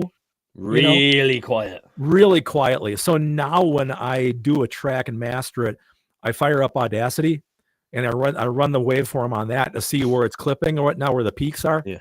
Just to make sure it's loud enough for broadcasting at least, So if I need to amplify a little bit, I will. But I'm better at it now. When I do my mastering, I pretty much got my levels pretty much. The master is definitely all the way up usually on my board here when I master. So it's better. Just took me a while to figure that out.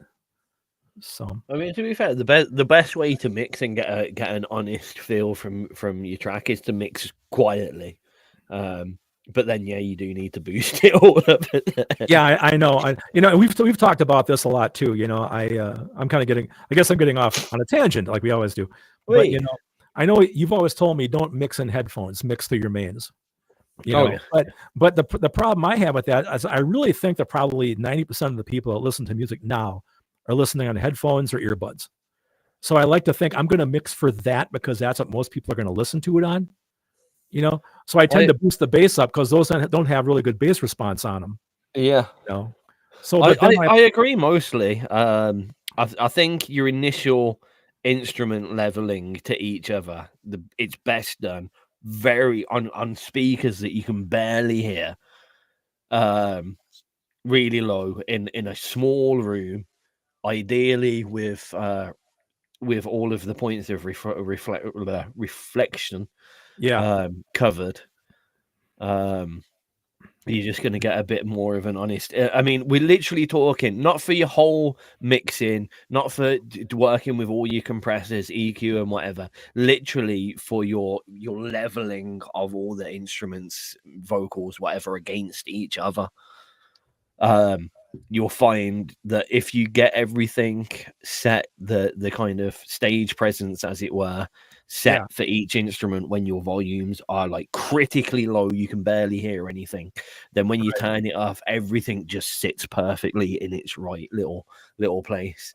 Whereas if you start blasting it, your speakers are kind of, and your ears are working overtime and you're spending too much time trying to distinguish sounds against each other rather than level sounds against each other. Mm-hmm. Yeah, I think one of the problems I face a lot here is that my monitors in my studio, I've got those PreSonus Ares 3.5s, and they're pretty much right against the wall on a shelf, and behind it is paneling. And now those things are ported in the back, right? So the bass just gets amplified off the wood paneling in the back and just boom. The whole thing is just so bassy. I've tried to pull them away from the wall a little bit to give them a little bit of air to breathe, but they're still very bassy when I play back down here, But more often than not, I get pretty good at it. I think I get probably just a string of dumb luck, but it works for me okay. So I mean, you especially that track, your Gern Blanson track sounded fantastic to me there. Thank you. Yeah, really good. And I mean, what I do, I'm kind of like you, I guess. First, I do a low mix just to get locations in the stereo field. Where I'm going to pan everything. Then I take a run on, look at the EQ on everything. And then I go more towards mastering, but I always place it first in the sound field. It's always the first thing I do, so anywho.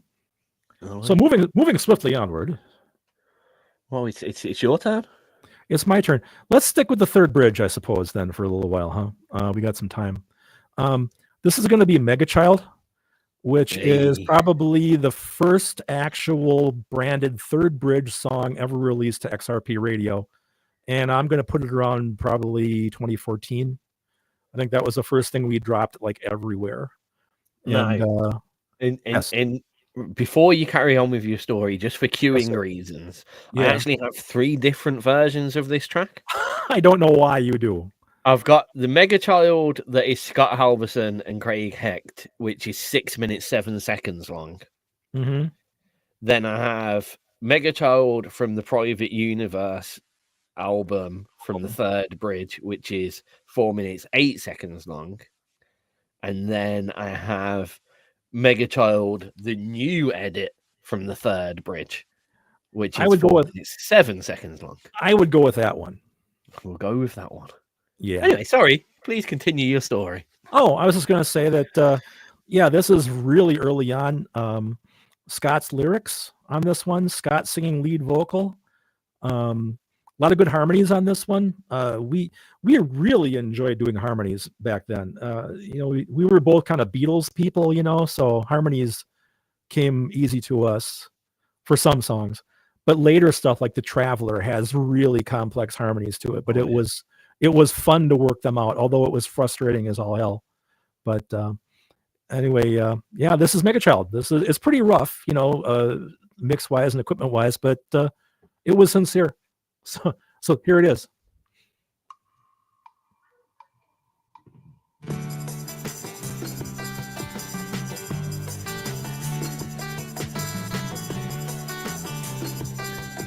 I love the fact that I know this would have been done on your 4-track, I presume. Yep. So one of you spent the full 4 minutes going. That might be a loop. That might be a drum machine. No, you know what that is? No, that's got to be real bells, surely. No, it's GarageBand. Oh, is it? Because Scott used to write on his iPad using he did, GarageBand. So that's what that percussion loop is. Yep. Learn to reach this can take some time. Paint with rhythms and create with rhyme. You can do it if you try. Have I told you I've tried? Tears endlessly. Yeah, that's Scott on acoustic guitar. He was a much better acoustic guitar player than I was. His harmonies here were cool too.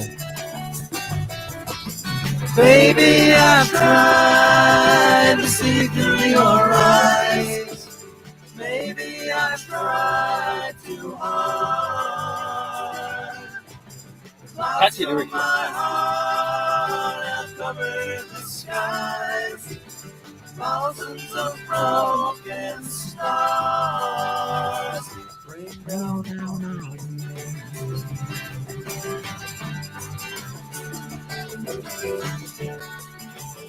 I thought about recording like a live acoustic version of this, just one guitar, because it's such a pretty song. Always love this weird kind of, it's like synth panpipes, it sounds like. It is. Yeah. That's the Emerson, Lake and Palmer part. Octave jump.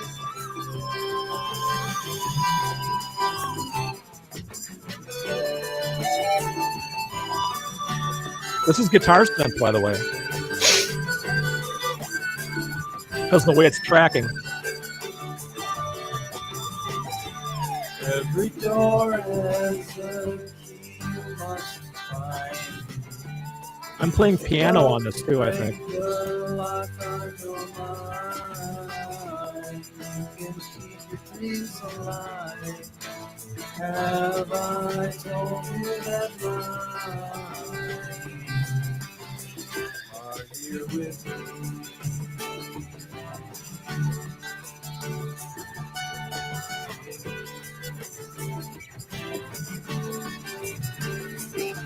Of all the little just accents that he puts on everything, just Yeah. There's nothing that's just played straight to the end. Yep. A couple little hammer-ons and pull-offs here and there to just bring it, make it, lift it. Yeah. Thousands of broken stars rain down on me. Rain down on me.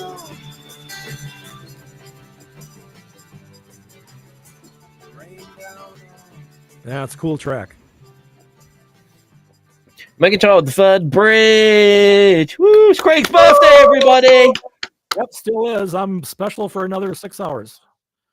You're special all the time, Craig. That's why we put you in that special housing place. No. Define special. Yeah, right. Okay. Well, Anyway. I'd say. Yes. I was just going to say, I'd say Mega Child was the kind of. I always look at it as the kind of third bridge main track that kind of got gripped onto by XRP. We played that quite a lot, as I remember.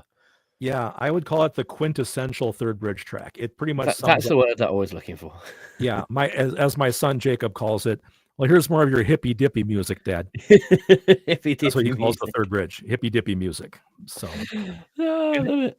Again, it's so funny because when we first met and whatnot, Scott was more influenced by, 60s psychedelia, that type of thing, and I'm this heavy metal guy. I mean, he's bringing in stuff like Jefferson Airplane, and I'm listening to like, Megadeth, but somehow it worked out. So. It did, and thus the third bridge was made. I feel like that was. Do you remember the Powerpuff Girls theme tunes? Sugar, spice, and everything nice. Yep, the city of Townsville. Oh, I was were you a big Buttercup fan? Or was I a Blossom fan? Maybe Blossom. Yeah, Buttercup was the red one. The red. No, the blue one was Buttercup. I thought Buttercup was the green one. Damn it! Come on, Blossom you guys was the red one. Buttercup, Blossom, Buttercup, and what was the other one? Bubbles. Bubbles was the blue one. Bubbles was the blue one. Bubbles was the blue one. Buttercup was the hardcore green one. Yes. And Blossom was the one with the bow. The important things that we discuss here on XRP Radio. Oh, Mojo Jojo. Yes. So I guess it came to. I'm about at the time in my life where I started considering myself as an actual artist in some ways. When I was well, I guess there's some stuff before then, but we're jumping ahead a little bit to tracks that I wrote for the original Tiz EP. And I guess it's got to be the track that everybody knows by me. I couldn't kind of get away with going through a history of Tiz without playing Still Smoking. So once again, this is a track that started off me being really fucking angry with the political landscape of the world. And I wrote a 128-bar rap that was just a rant that I needed to get lyrics out of my body, so this happened. It was then quickly matched by a little bit because I didn't realize I was using the same chords to do the rap bit at the start that I also used in a reggae song that was under construction that was basically about how pissed off that I was that I still smoked cigarettes. Thus this song was born. The Powerpuff Girls are having way too much influence over this section of the show. Probably. This is Still Smoking. If you haven't heard this by me before, where you been? You haven't been living under the rock of XRP like me. Right on.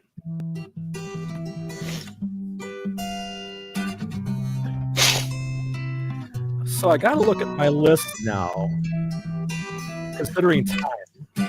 We have like another hour. So, stand up for this life, man, life for life, crime.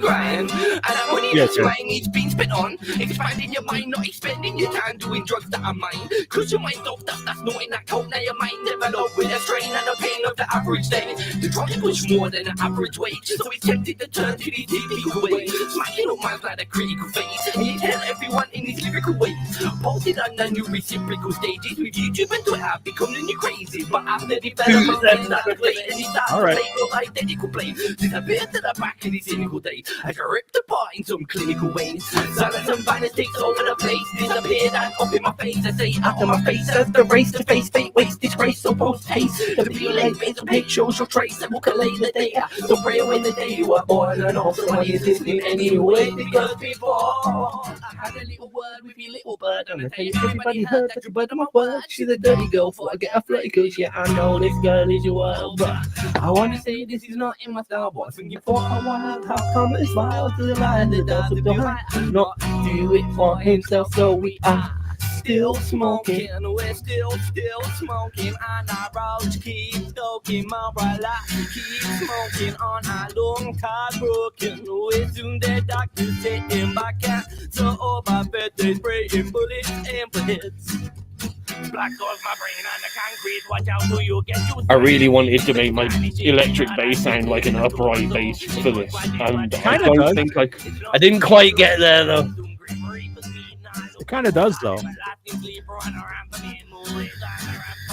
Still smoking, we're still smoking on the road. Keep stoking my life. Keep smoking on our long time broken. We soon the doctors saying back cancer over birthday spraying bullets and bullets. Going up in smoke from a baseline kick. Can't get that daily fix. Going through my head when I write these lyrics. Turning up because I just can't hear it. Can you feel it running through my veins? Popping on a screaming like a those four trains. Going out the head with your wacky patch. Could you have the more fun than you've ever had? Will you please tell me how to find a root of my family tree? I'm beginning to believe I'm related to everybody. Will you please tell me how to find a root of my family tree? I'm beginning to believe I'm related to everybody. 'Cause we're still smoking, we're still smoking on the road. Keep stoking my life, keep smoking. Still smoking, we're still smoking on the road. Keep stoking my life, keep smoking. Still smoking. We're on the run from him, we're on the run from. We're still smoking. We're on the run from him, we're on the run from him. We're still smoking. We're on the run from him, we're on the run from. We're still smoking. We're on the run from him, we're on the run from him. We're on the run from him. We're always on the run from him. Always on the run from him. We're always on the run from.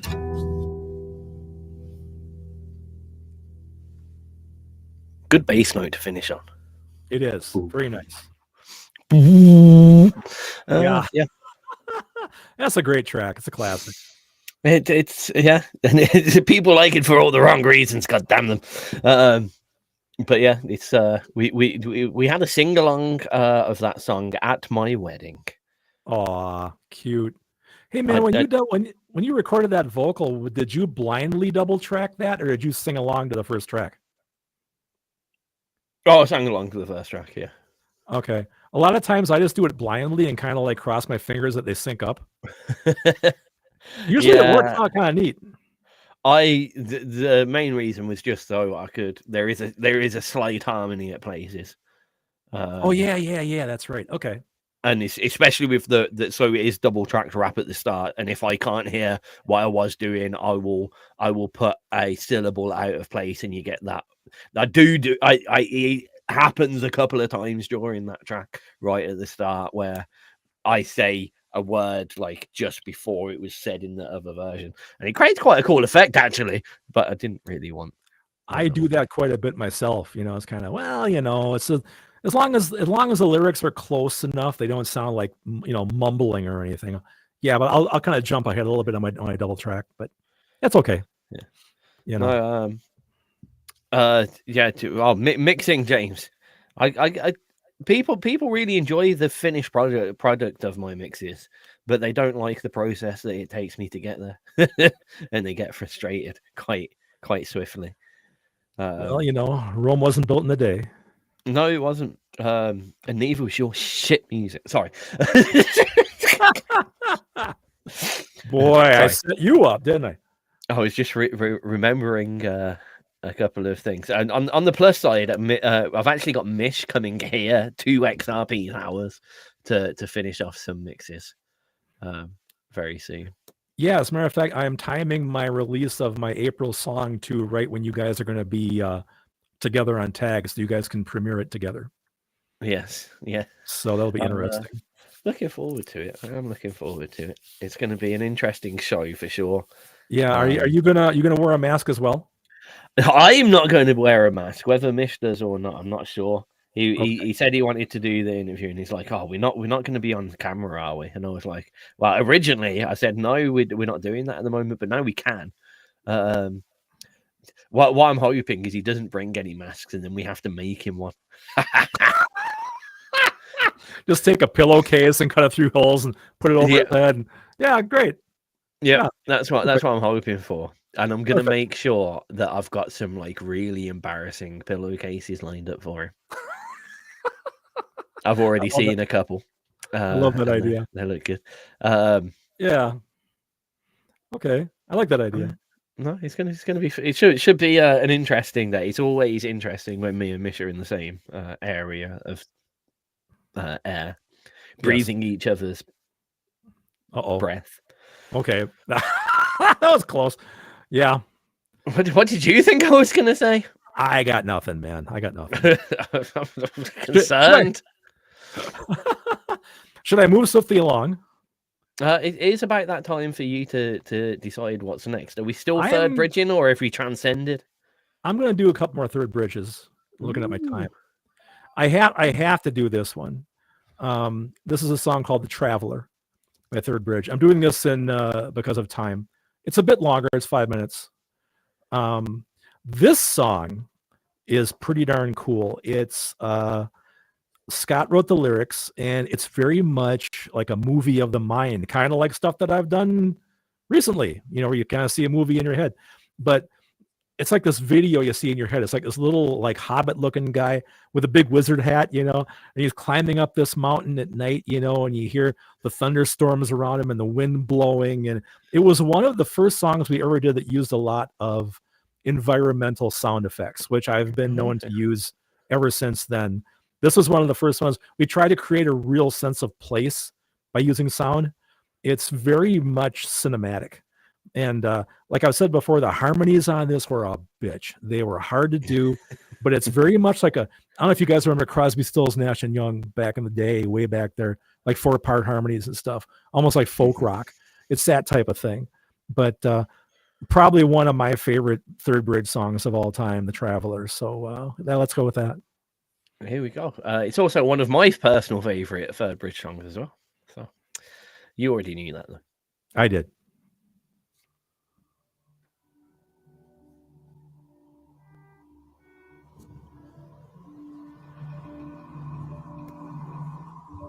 Man, I haven't heard this in a while.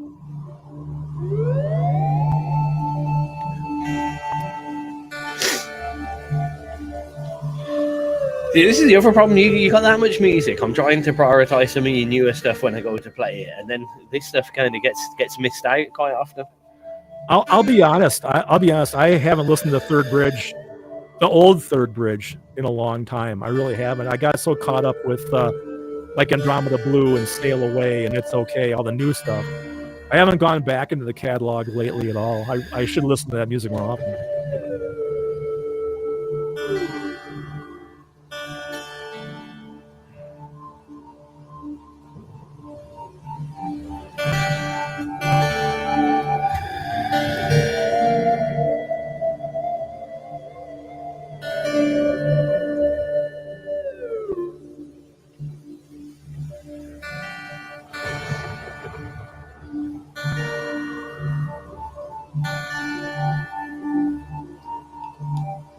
I'm afraid I'm going to have to use the lavatory. You're going to put up your sign? I'm going to put up my sign. Where's this? I don't know how long it's going to last is the only thing, but we're going to go for it. Everyone can enjoy this, right? Enjoy The Traveler, everybody. Yeah.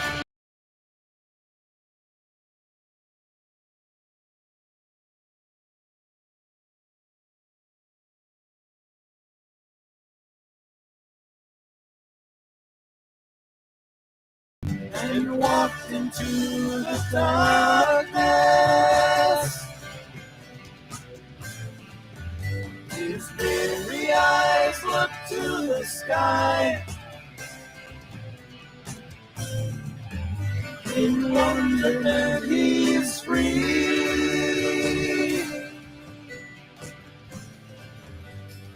sound of wings from overhead.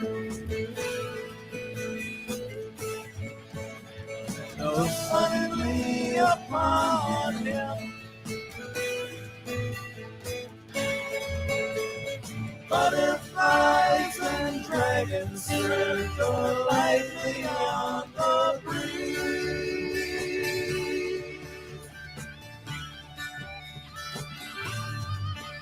He thinks of times that meant the most, and wonders why they're gone now. He breathes a sigh, continues on. A tear shines on his cheek. Beneath his feet, the ground grows cold. Mist comes to surround him. The forest sounds grow louder as they echo through the trees.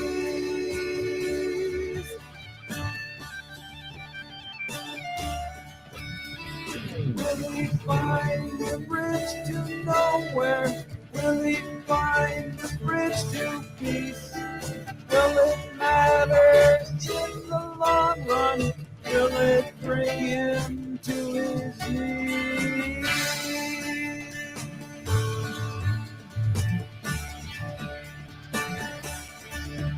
Through wondrous and enchanted lands,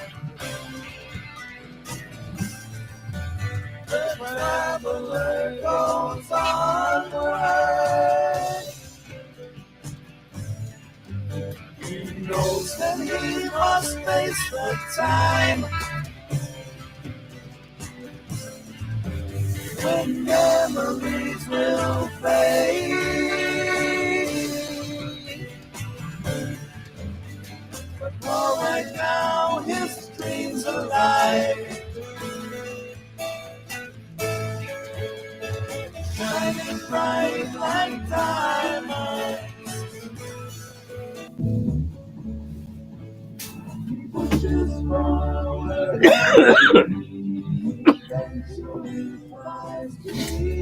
How long did it last? About 10 seconds. Not that long. Did something change on your side? The music got weird. And I don't have your voice now.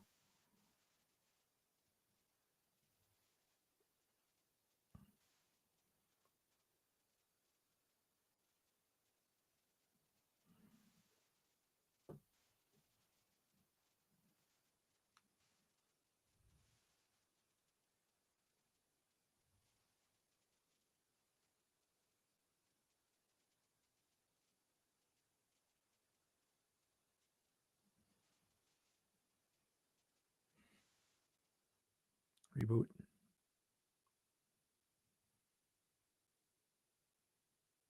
Pokery and And you're there.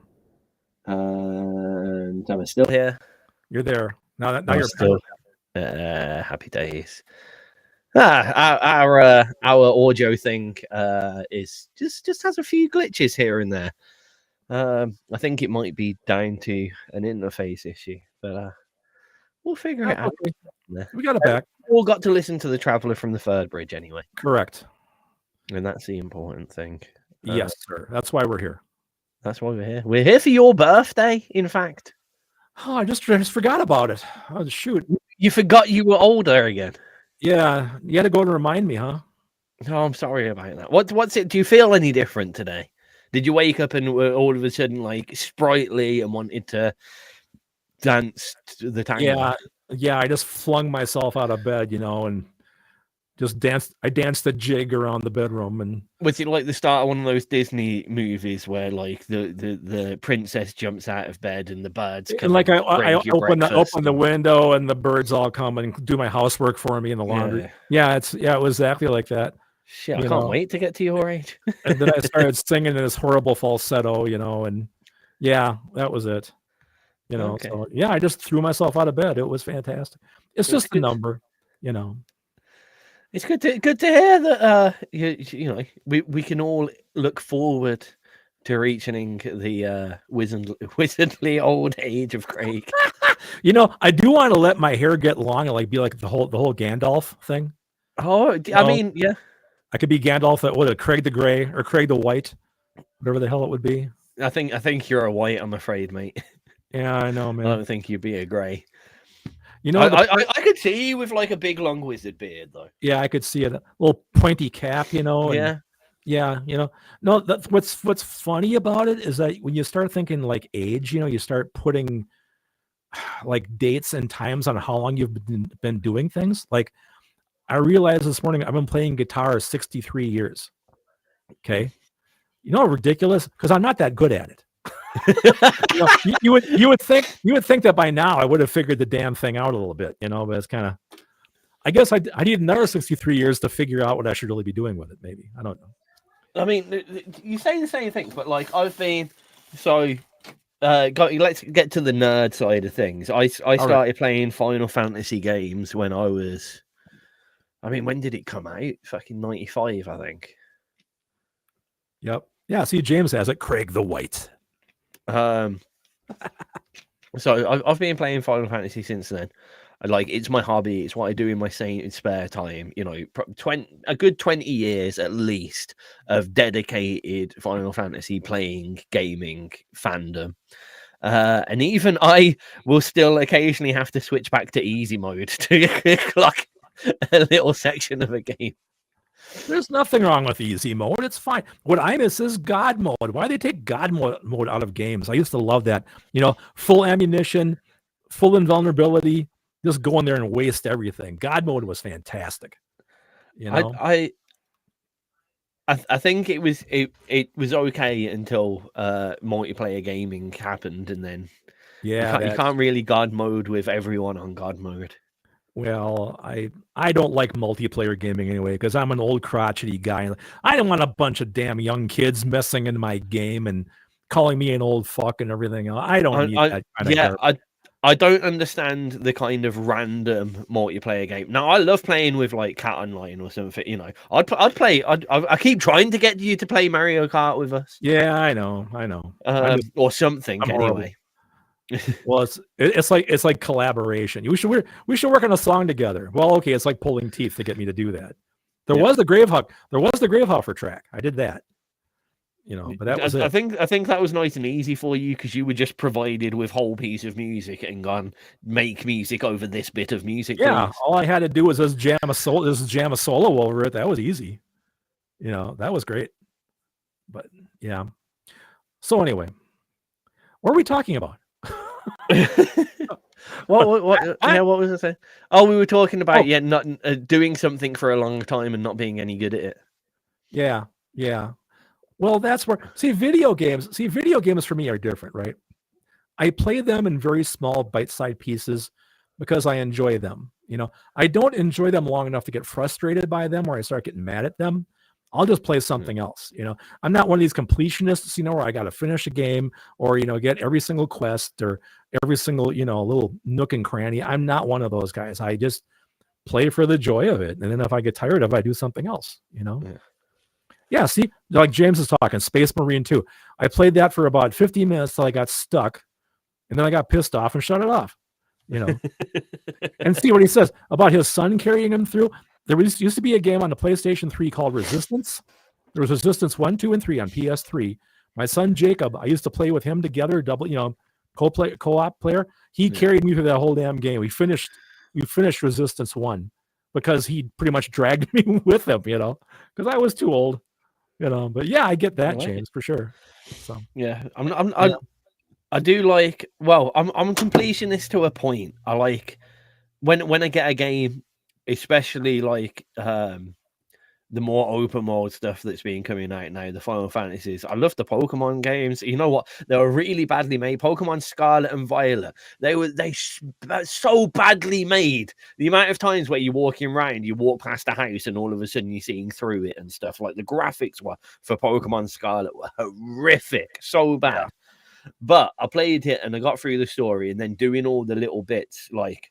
I enjoy that side of thing. However, you tell me to like jump a skip rope 700 times in a row to get a trophy. No, fuck off. I'm not doing that side of stuff. That's not an enjoyable thing. But I will go on a quest to get the lucky rabbit foots of Gotenru or whatever. Yeah, all day long. I think the last Pokemon I played was Sword. Wasn't it like what, Sword and Shield or something? Sword I have Sword. Shield, yeah. So yeah, I think those Pokemon. Oh, I forgot about that. James wanted to know what my favorite Atari game is. I forgot about that.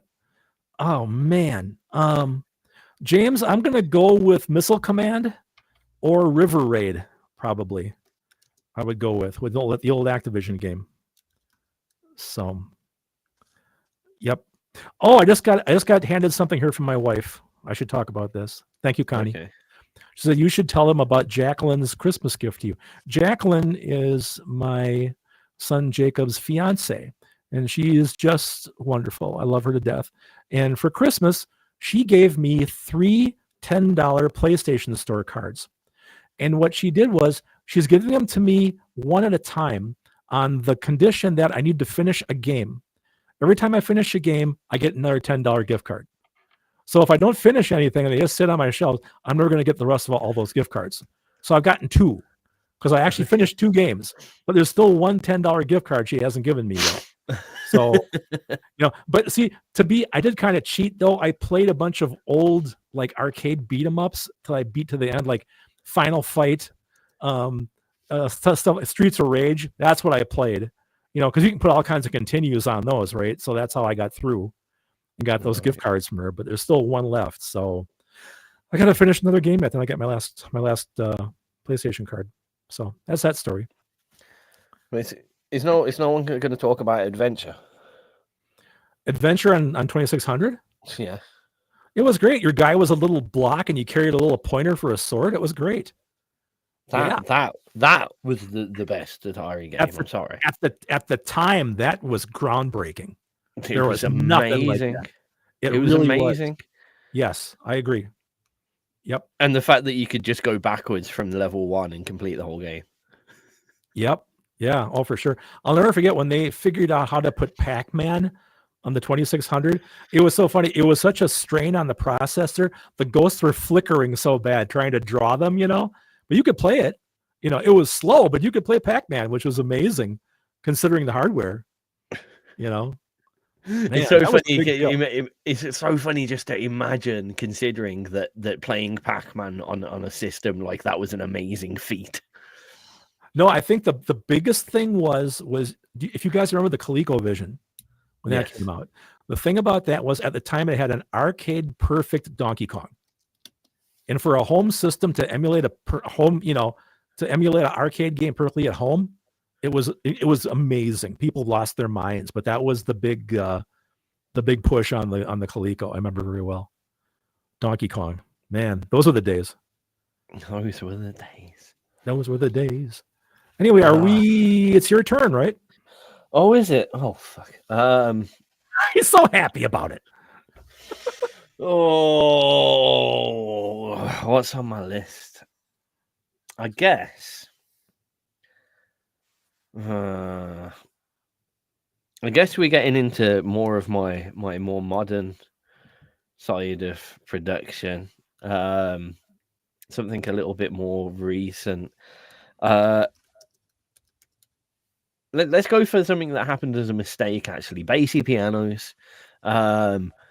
Literally, I was doing something else musical, and I accidentally downshifted the keyboard that I was playing down 2 octaves.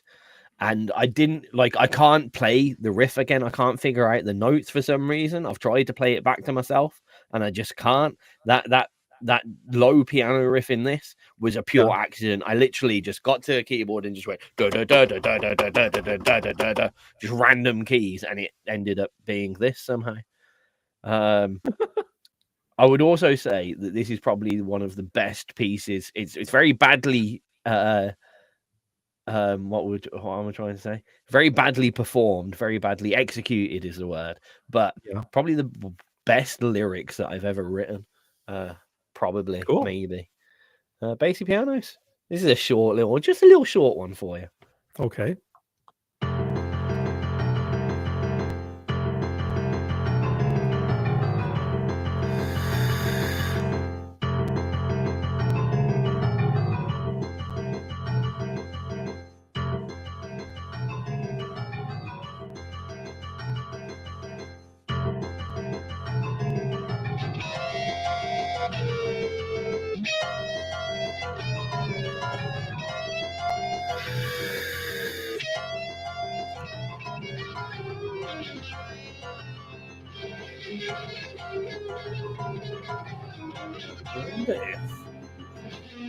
Keep forgetting we have actually got a chat on.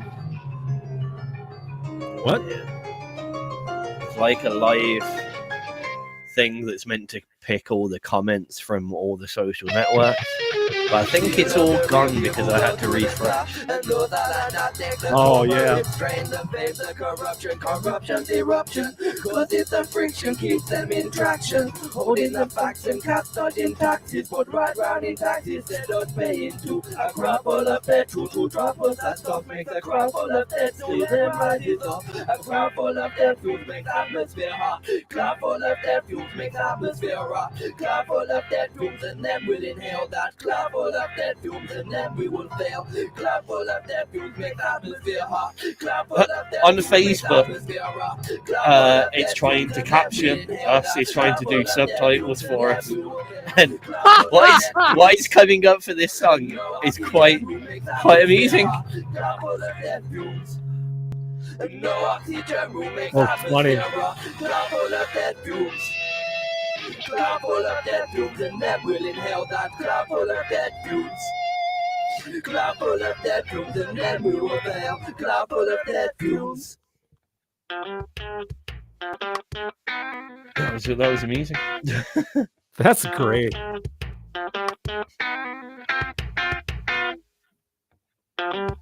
I'm gonna have to go back and see if I can watch the whole thing with. I probably will tonight if I can find it somewhere.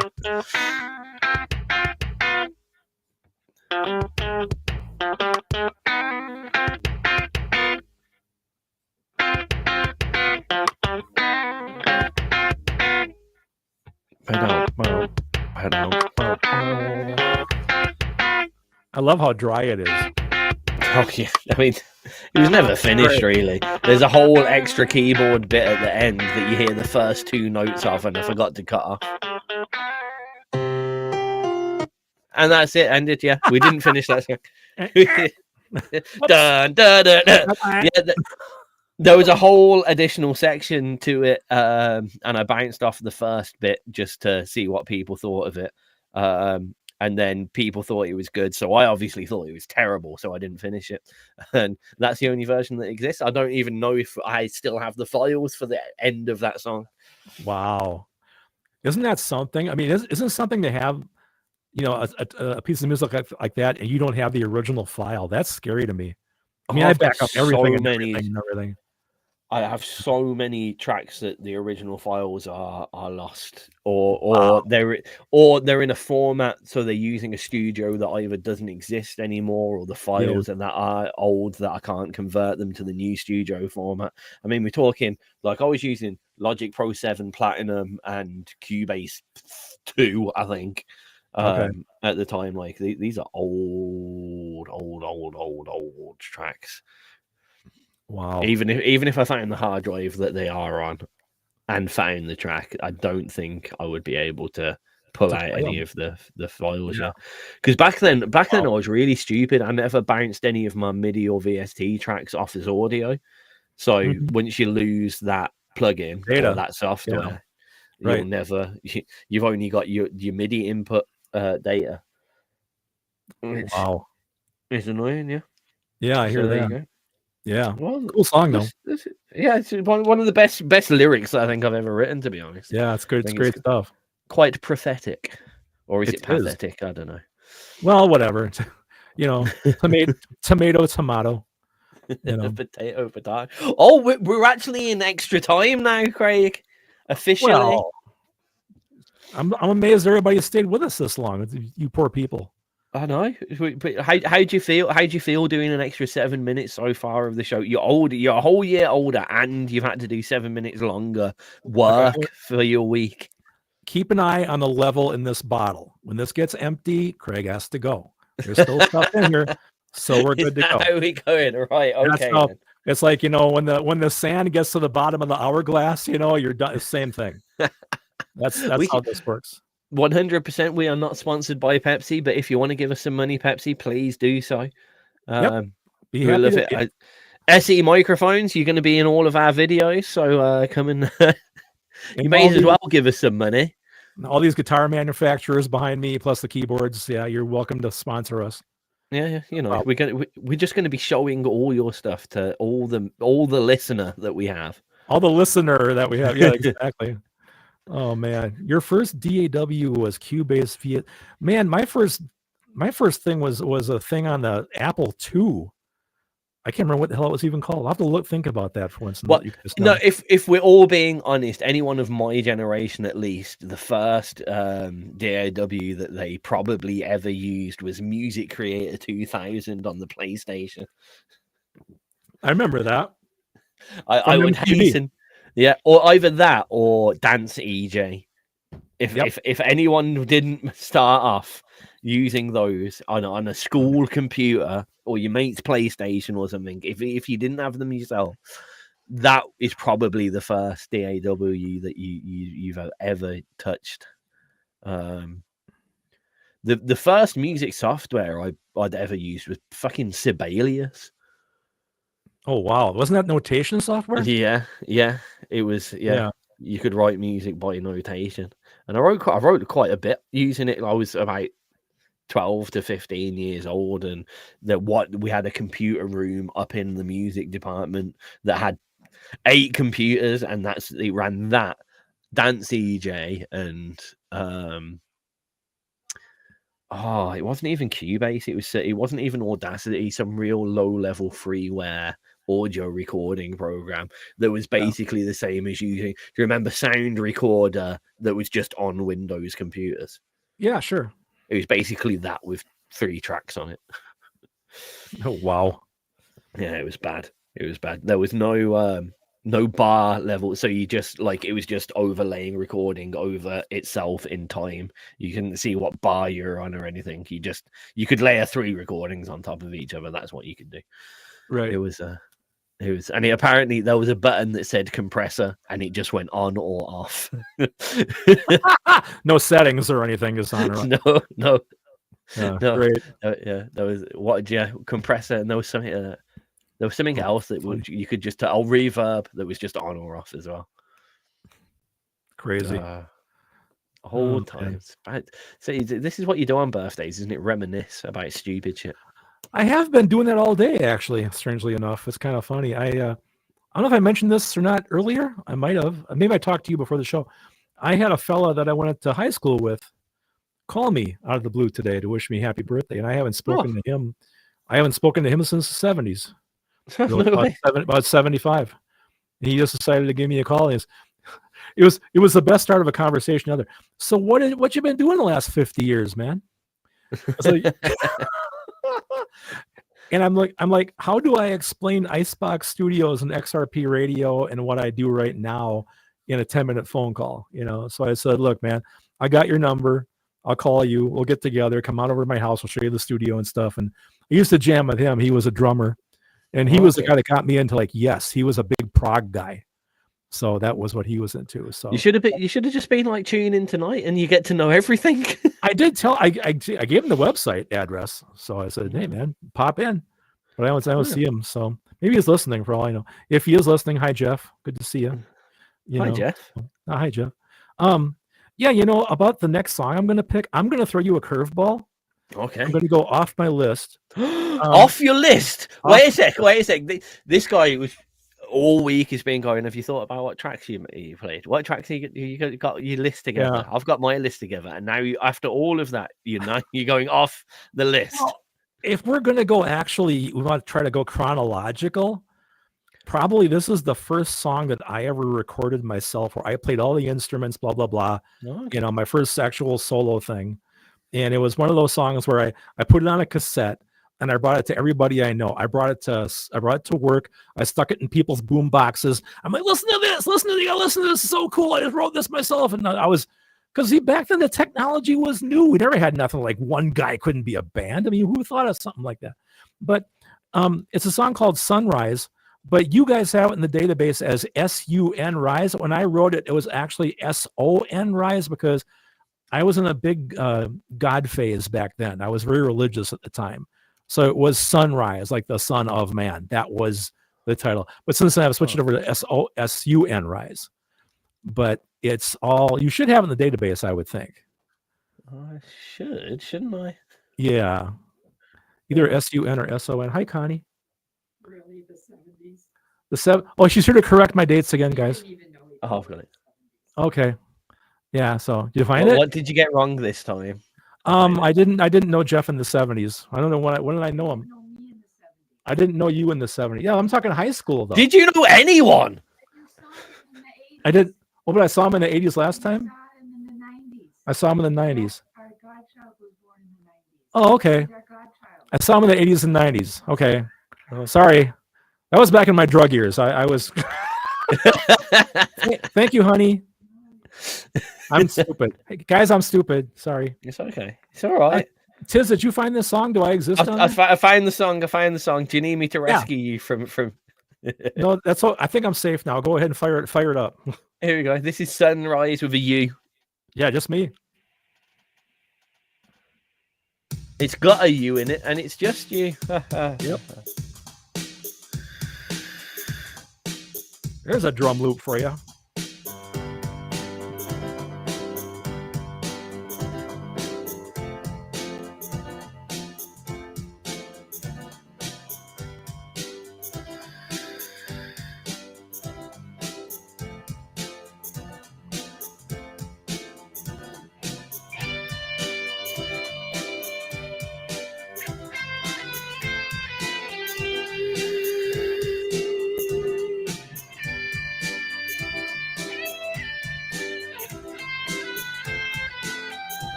Fun thing with this, if you match this with Preparing for Stardom, it's around the same time. It's around the same time for sure. Just makes quite a fun lyrical juxtaposition. Oh yeah.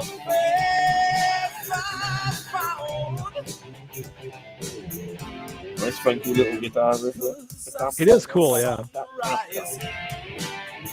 He opened up my eyes, took my whole life to realize. Now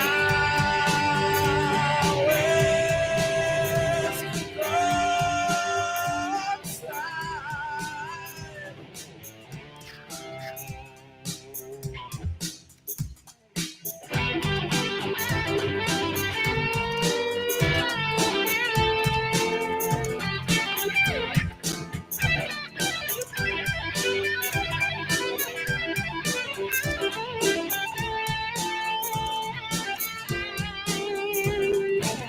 Forgiveness is a gift given to us soul.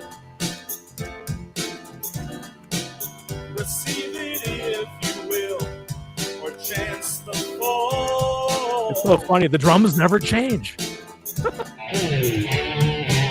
Or become a new When you first start making tracks and you're not a drummer, I look back at all of my stuff and it's like same drum for majority of the track. Well, I really used drum machines for about the last, what, 10 years? I think the last one I had was a Zoom. It was a Zoom something or other drum machine was the last one I had. I discovered software. My whole life to realize. Was it the old the rhythm track? Like, Oh, the 808? The Zoom. The Roland? No, on about the Zoom you're on about. Oh, yeah. There's that Zoom yeah, rhythm yeah. track. Yeah, it was the RT404 or something.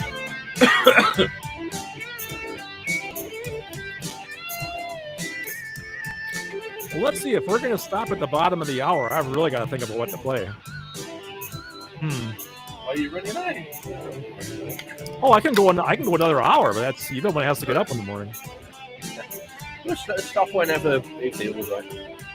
Apart from this is my last glass of Fanta, so I think I'm in the same boat as you. Yeah, see?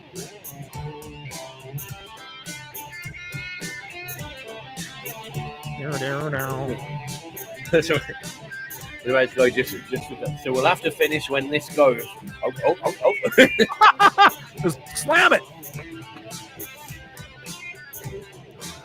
That Fanta stuff's too strong to slam. For the sunrise, for opening my eyes, took my whole life to realize. Now is the time.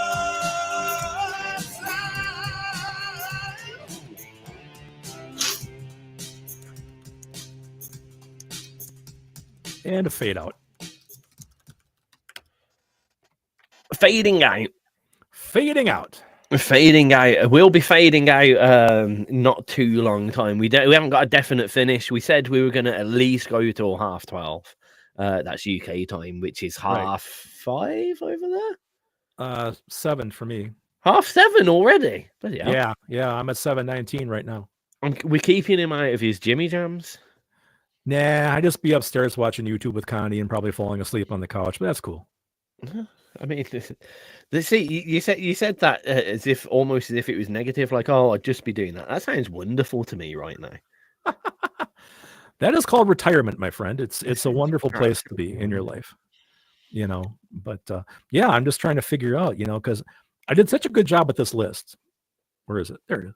Because I tried to be chronological and everything else, but then I figured there's also time is my enemy here, because you guys, I'm sure, have heard the Captain Midnight songs. I struggled with those because they're too damn long to put on this list, because if you run all three of those back to back, it's like, oh God, almost a half an hour, I think. So I omitted them, you know, so. I guess, you know what we could do? We could still finish at 12:30, but I might just chuck those on at the end anyway, just back to back, if anyone wants to sit and listen to the whole story of Captain Midnight, and that'll take us to 1:00 when the next show is due to go on. And that makes it what, 8:00 my time? Yeah. That doesn't mean we have to sit here for that half an hour. Yeah, you and I can go, go take a nap or something, and the computer just keep playing it. That's it. Yeah, I kind of like that's automation, man. That's kind of nice, you know. Yeah, we might do that, and then because I can go about doing my after show cleanup that I always have to do right at the end of the day, and I get to listen to the whole Tall Tales of Captain Midnight right at the end. Yeah, I mean that's a great idea. That would kind of end up on where, not where I'm at right in the second, but pretty close to where I'm at. That's pretty close time wise to present day. I mean, Pirate King was only about a few months ago, right? I think it was indeed. Yeah. So okay, great. So we're back to you then, my friend.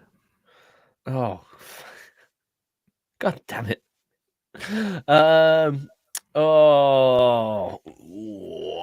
We've got to go newish. Actually, so there's a period of my life where I just disappeared off the face of the planet for everyone, but I made quite a selection of good tunes whilst I was doing that. One of which was the first and only ever what could be considered remix / cover that I've ever done. Also, I would say this is probably, even though everyone always says play Still Smoking, I would say this is probably actually the most requested track that I have from people. And it's also the track that has as little of me in it. It is a remake of Cowboy Bebop theme tune Tank. Oh yeah, Tank. Which is probably it's moderately recent. Moderately recent being about 6 years old. Well, for you, yeah. And it's it's a complete remaking of a lot of the stuff from the original Tank, then redone as an almost jazz dubstep beat, I guess. I would say. Also zero lyrics, which is good, and it's nice and short, so we've got more time for Craig's a million things.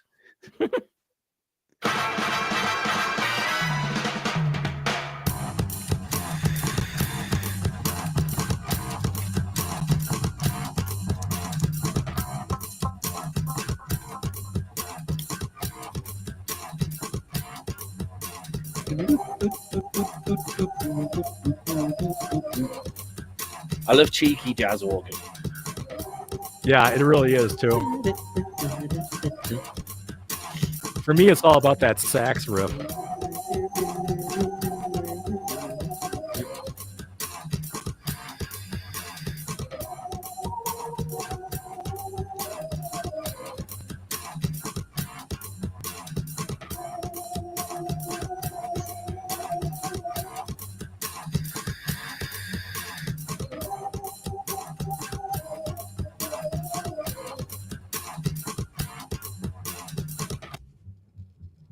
I love the fret buzz on the bass. Okay. Check your interface. I just lost the music. It sounds funny again.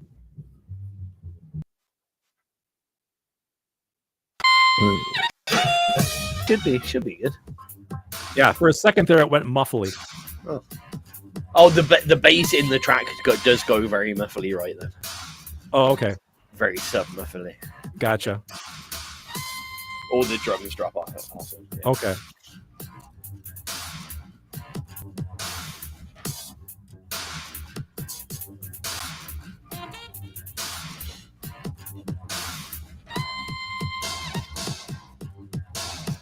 I'm not quite sure why that happens. And annoyingly, it seems to always happen when I leave the room. So I can't see it happen. I just hate things on computers that just kind of you can't replicate them. They decide to do it on their own. Yeah. But that's like mine. It only happened twice, isn't it, so far? Yeah. So yep. And it's easily fixable, so yeah, I think we'll be okay. We'll be okay over here. I think I mean, we paid for it for a month now, so we may as well use it for the next 3 weeks, and if it annoys us, we can look elsewhere. Right.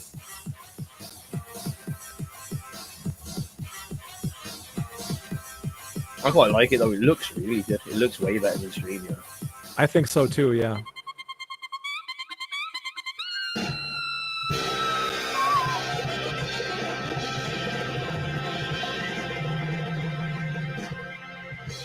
There's the Tank.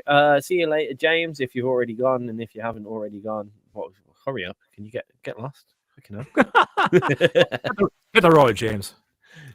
Hit the road, James. Hit the road, James. Don't you come back next week.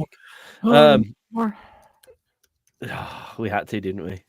Yeah, it needed to be done.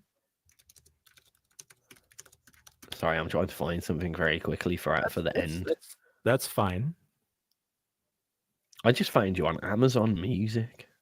I am. I'm everywhere. You're on Amazon Music. I am. I didn't even remember that Amazon Music was a thing. Yeah. I'm on Deezer. I'm on. Oh my God! All these a million things. A million things. We like it. Nice to know that after I'm gone, my music will live on digitally somewhere. You know. That's true. Actually, I've never thought about it that way. Since we're being in a reflective mood, you said for my birthday. Oh yeah, after I cease to exist, it'll still be out there on the interwebs. That's a nice way to think about it. As long as the Internet of Things exists. Do you think the internet will ever be like replaced? Nah. There'll be a new thing that's better than the internet. Nah, what else can they do? All they can do is they can make it faster is about it. Just communication speed wise. That's about it. Otherwise, it's been what it's been for years. The whole infrastructure. Here's some good questions. Yeah. What do you think about? So, would you use teleportation? No, because I wouldn't trust the coordinates what they're beaming me into. Okay, that's not the way. See, I'm always my biggest fear is like you teleported, so like most of the scientific thoughts about that is you're broke down into your component parts and then remade on the other side.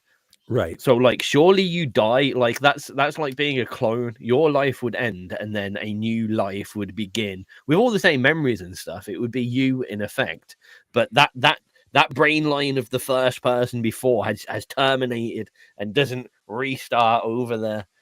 That's the way I see it. Yeah, I didn't be like having a clone killing the first one and then just saying, "Oh, the second one's the clone's still the same person." Yeah. No, I never thought about that idea. Yeah. And there was what we were talking about before then. Just before I said that, you're talking about internet or something, or what? If I thought, how about the other one was brain augmentations or any like you've got the internet in your brain and shit. Nah, it's just taking the physical interface out of the equation. That's all. I mean, it doesn't make it better per se. I mean, how you're just going to think it's going to happen like the Matrix or something? No, I can't see that happening. Now the visors I could see, like Apple Vision or something, where you use this eye tracking to see what you're looking at. That I can understand. Or smart glasses. I could see that, but just jacking into your head, nah. Oh, I want some smart glasses. Not the Apple Pro ones, though. That's too much. But I've seen some of these ones that are just like literally displays for whatever you're normally doing, like PlayStation on. Right. Like a 700-inch screen. Yeah. I was gonna say that. Yeah, exactly. Yep. Same thing. Yeah, that sounds good. Yeah, that'd be kind of. I have an old Oculus Go, which was like the first one. Which it's fine, but the resolution compared to what they have now is crap. Yeah. But it's something to play with. It's fun. But yeah, a pal of mine, actually Ziggy HQ, who did Good Vibes here on XRP Radio, he had some kind of, I think it was the meta version of the same thing is. Yeah. And you know what? Like, don't get me up. All I did was play Beat Saber on it.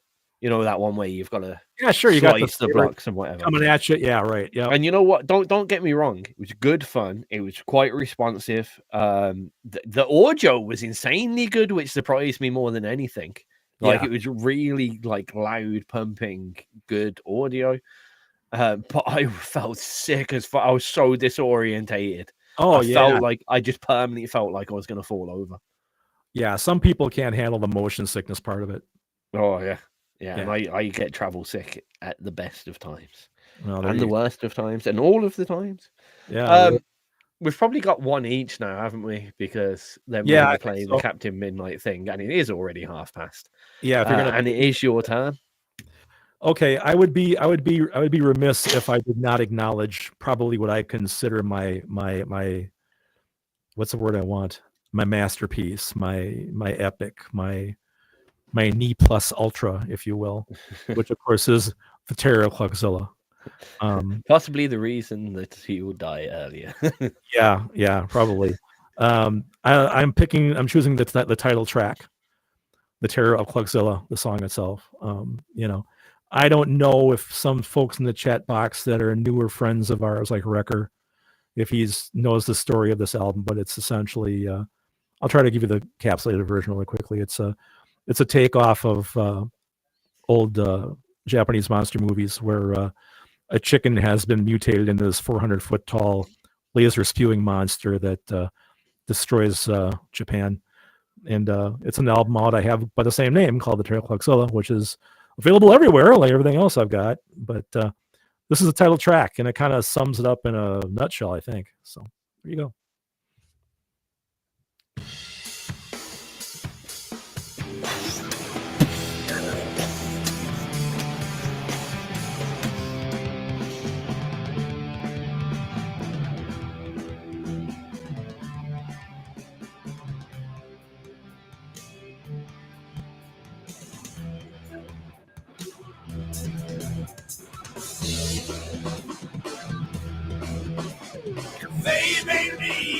to a freak with fiery eyes and laser beak. And they killed my family too. Prisoners in this hellish zoo. But they made one big mistake and gave me powers they can't take. Now my vengeance they will feel. And if for me they will tear your Clockzilla.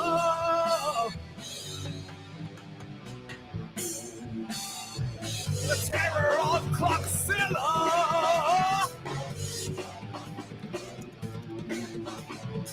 The terror of Clockzilla.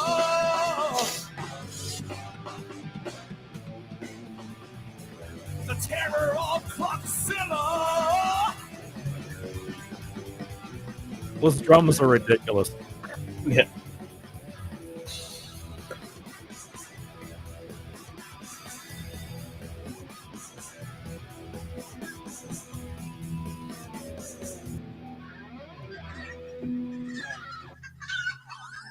This drum break here is good.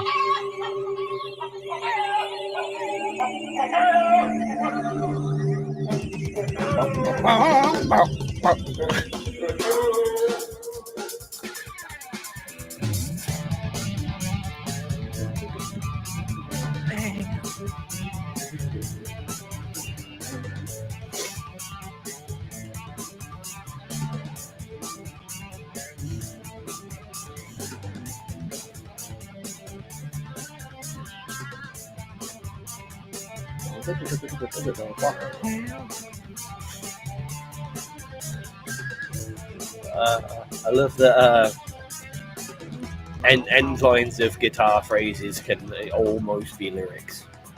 Oh yeah. I I've told you that. I always try to do my solos like I'm singing. Try to be melodic. I've always done that.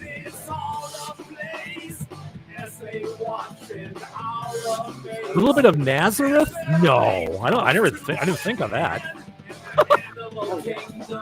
Wrecker. Not really, but okay, it's cool he hears it.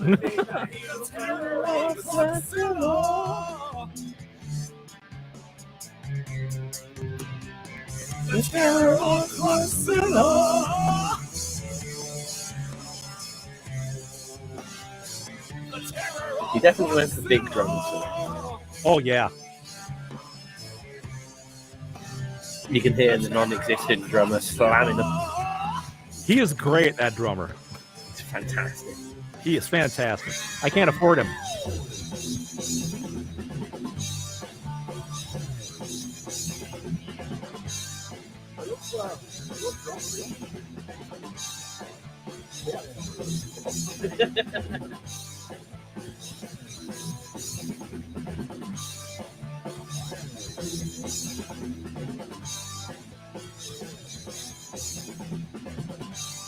That would be quite nice. A way to monitor the audio in the studio one.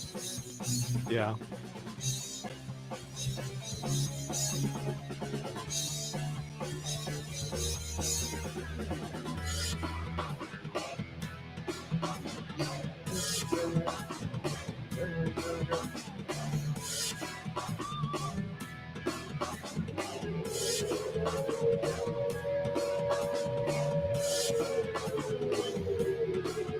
Siren's going. He's coming to get ya.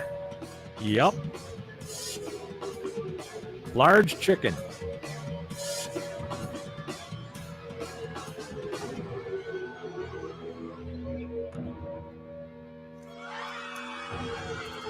Crowds just screaming.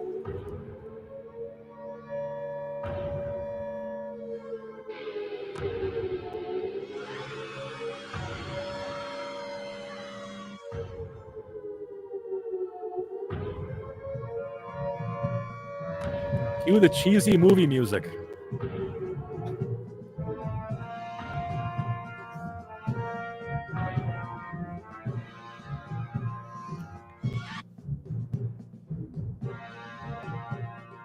That bit that you've got at the end just always reminds me of like the end bit of like in an anime like Robotech, where it's like in the next episode of Robotech. Yeah, that's totally what I was shooting for. So I think I got it. You did. You exactly did. That's what it makes me feel like. We're gonna leave you all in the capable hands of Captain Midnight, the whole trilogy, very, very, very shortly. Yep. How's your birthday been, Craig? Have you enjoyed it? How's your birthday show been? I've had a great day. I really have. And today's show has been just wonderful. It was we put a lot of work into the promo and the idea, and thank you, Tiz, for all your work with it. Appreciate We it. made a whole brand new visuals. Look, we're here. We got new Hello, visuals. Yeah, we really put a lot of work into this, guys. Yeah. It's it's kind of a whole new start for the Craig and Tiz show. It Which is. ironically wasn't supposed to be the Craig and Tiz show, but I guess that's what it's named now because because you just made it like. Yeah. There was no beating around the bush there. You made a jingle that says it's the Craig and Tiz show. We're stuck with it now, Craig. I did.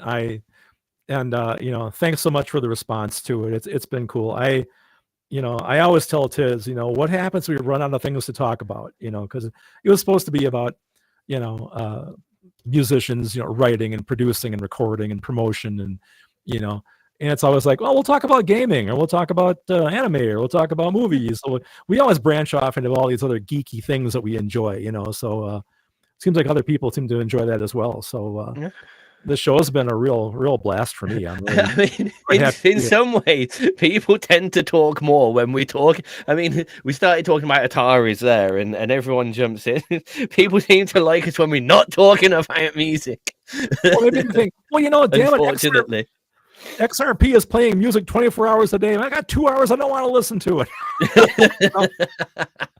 Let's talk about something else. I mean, just waiting for a few people to pop up in the chat box and go, well, actually, we quite like you. All the music you play is shit. Have you guys thought about just talking straight for 2 hours and not playing any music at all? Yeah, stop playing all that crap. Yeah, all it does is it messes up the nice conversation you guys are having. Can you imagine? Oh, dear. We should just try that sometime until somebody comes up in the chat box and says, music, please. Oh yeah, right. Sorry. I used to do a bit more chatty stuff when I did the long shows on a Sunday, and people were like that, so I stopped talking as much. To be fair, I remember that. I remember you used to go on for quite a while. I found it interesting though, so it was fine. Yeah. I didn't throw my phone against the wall or something, or Yeah, but then you get people that were upset that I hadn't played them yet. Yeah, well, that's true too. People will get in the chat box and wait until they hear their song. I understand that. You want to hear You want to hear what you did. That's why XRP is XRP. That's why we do what we do. Exactly. Sometimes I do feel like it might be like just making sure that we are actually playing them. Like, yes. Yeah, that could be. Who knows? It's all good though. I guess I've got one last one before we do the Midnight trilogy. This is, in my personal opinion, the best thing that I ever wrote, which is amusing because it's also a lot of people's least favorite one. I know Kat really doesn't like this song for some reason. So, the downside is I recorded it on a guitar with absolutely terrible tonation. So depending on where I'm playing the chord, the B string suddenly sounds more and more out of tune. It's brilliant. Perfect. It is excellent.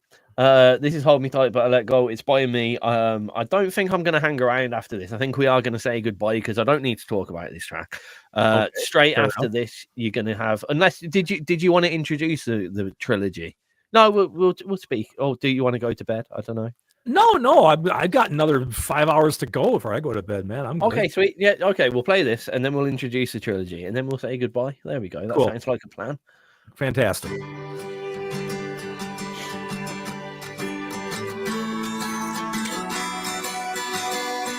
Yeah, that guitar's out of tune. Fuck off. It was the only guitar I had at the time. Yeah.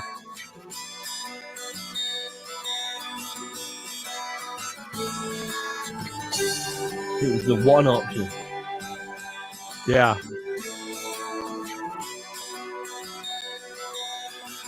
Now, see, I would go on a limb and say that's a real mellotron behind that. It is not. I figured it wasn't. It's a string synth with a tremolo, tremolo on it. Really? Yeah. Wow. You know, I'm so old. I remember when they actually had string synthesizers, and that's all they did. You remember ARP? Yes. ARP? Yeah, the ARP string ensemble. Yeah, I remember when that came out. It was amazing. You know, that was a good sound for its time. It was. Yeah, this is just there's two guitars. There's an electric guitar playing that. Okay, that's ascending riff. Acoustic guitar, the string synth, and then you can barely hear it, but all the way through there's like a just like a rhythmic oscillated synth. Okay. And that's all that's in the start. The drums. The bass line in this is actually randomly oscillated, so it's not actually to beat. If you listen to it, it's kind of randomly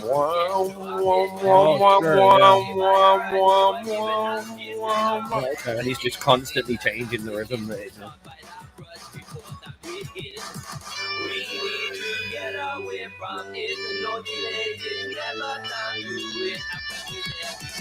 Yeah, the only thing that's holding it in D is when you change the key. Okay.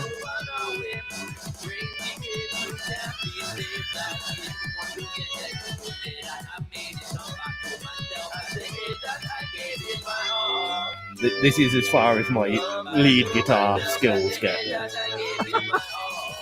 That's the best that I have ever played electric guitar. That's cool.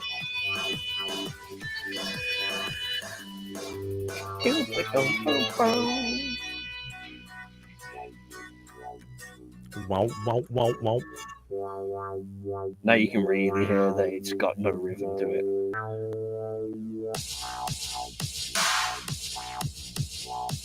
Whoa. Oh yeah, it's random. Well.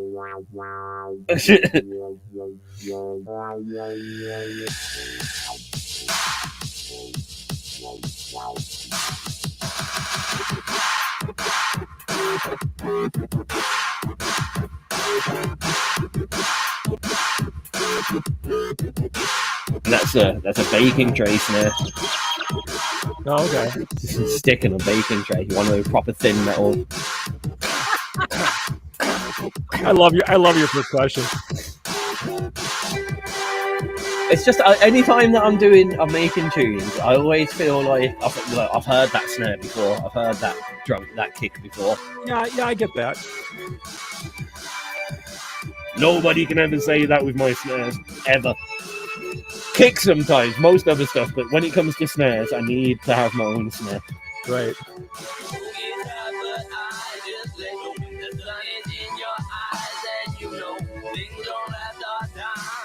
Just gauge the fuck out of it for this bit. Yeah.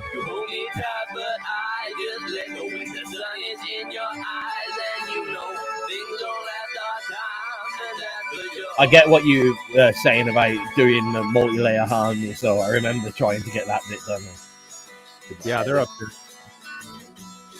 You know what's surprising though, because I've done quite a few songs where I just thought I had a single vocal track. Sorry. Go ahead. That's sorry. That was Hold Me Tight by me. In my personal opinion, the best thing that I've ever made, but most other people dislike it for some reason. And I don't understand why. That's a great track. So the guitar's out of tune. But that's okay. I'm not gonna hold it against you. I mean, it's weird because it goes out of tune as I'm playing. It's the weirdest thing to listen to. It does my head in. He's like, dun, dun, dun. Oh, that's lovely. That's why has it gone out of tune? Like, because the B string is just getting played open throughout the whole thing. I'd never touch the B string. I never fret one note on the B string, but all the stuff that I'm fretting around, it makes the B string go out of tune. Oh, funny. Yeah. Oh, we were talking harmonies then, and you were just about to say something. Do you remember what it was? I was just going to say that there's been quite a few songs I've recorded where I just thought it was going to be a single vocal track, and then I recorded a single vocal track. But then when I played it back, then I started hearing harmonies. And a lot of times, like by accident, all of a sudden it'll be a double harmony track or triple harmony track, and I didn't write it that way, but it's kind of manifests itself, when you play it back. I felt the same in a lot of the more reggae style tracks that I have not released yet. Mhm. Oh man. Hey, next time we do this though, think of all the extra backlog you're going to have, because by a year from now you'll have written at least another one song. No, maybe a couple.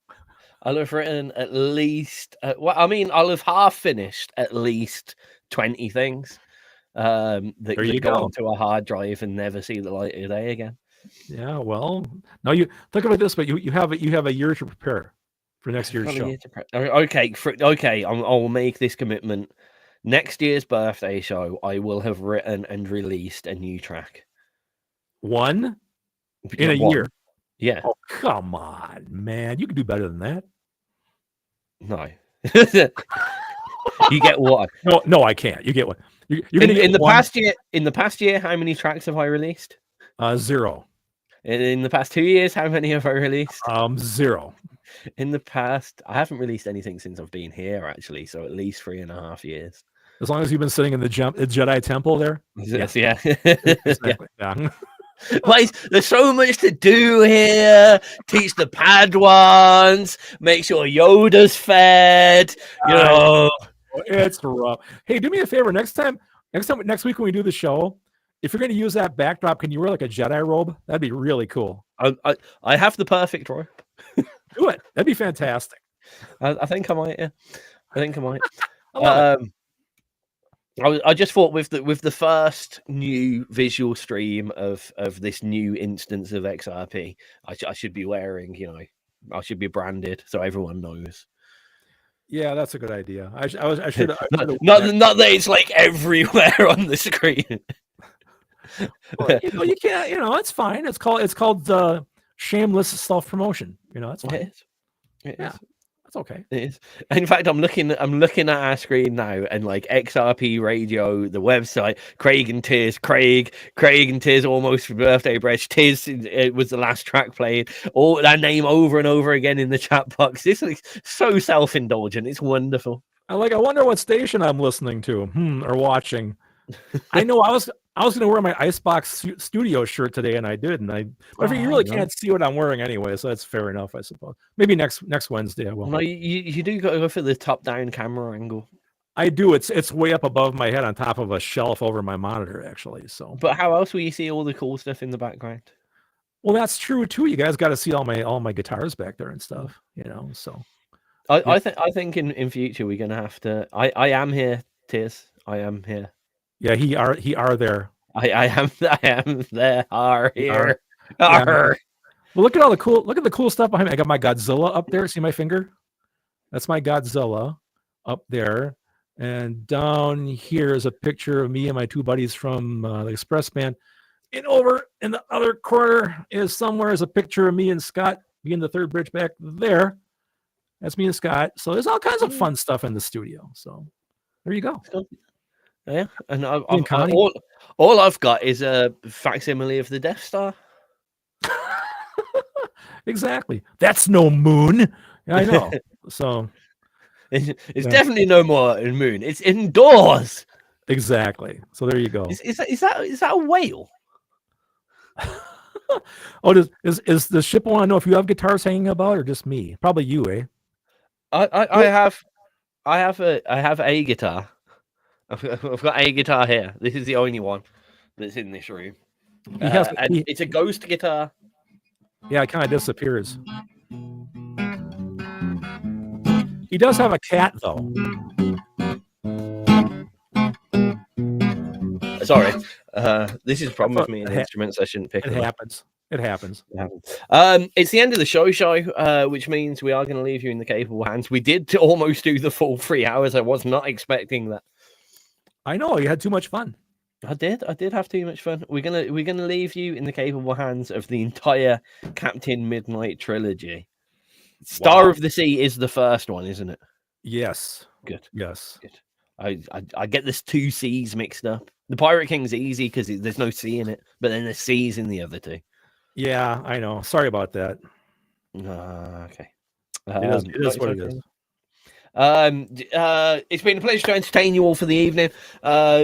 Please do keep being entertained by Captain Midnight and the Star of the Sea. Me and Craig will be back here, same time, same place, same. Well, our new spangly yellow room full of floating, glowing squares, which I really like. Actually, I love our floating squares. Yeah, pretty cool. In our new house. I'm back on Saturday with the tag show, all the latest and greatest new submissions to XRP Radio directed into your ears. There is a new schedule in place at the moment due to our new podcasting relay system, which is great. We haven't advertised it that much simply because we didn't want to do a load of advertisement promo for a load of shows and a whole new schedule just to confuse people in 2 weeks' time when daylight savings change happens in the UK as well.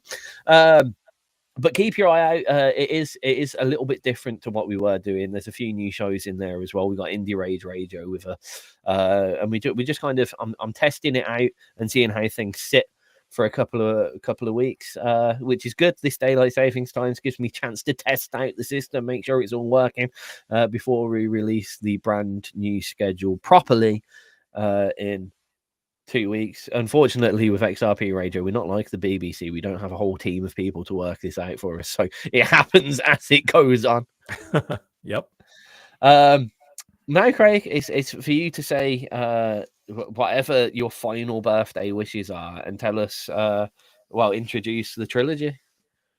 Okay, I'll start with the birthday thing. Thank everyone so much for all the kind birthday wishes today. It's been a wonderful day. I really enjoyed myself, and again, thanks everybody for tuning into our show. It's so great to see you here and listening in. And we will see you next Wednesday, same time, same channel. And talking about Captain Midnight. Wow. I'm not quite sure when this started, Tiz. You might know when the first one dropped. Maybe I have a date on there. But it's been a while. As he looks through the database. Yep. Sorry, Craig. I don't naturally remember. No, it's okay because that's why I'm asking you, because I can't remember myself when the first one came out. Star of the Sea. We've got it down as 2021. Okay. In August of 2021. Yeah. Okay. That makes sense. Right, so it's like 4 years old. Yeah. So that was the first Captain Midnight.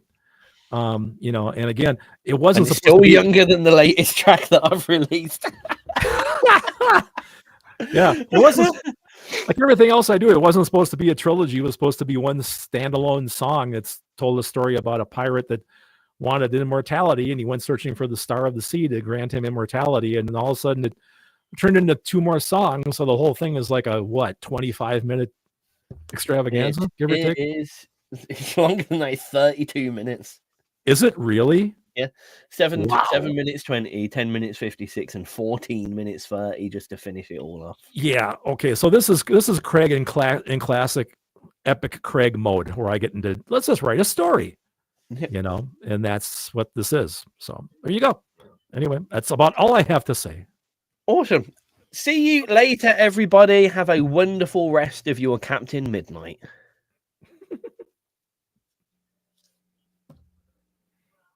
Cue the ocean sound.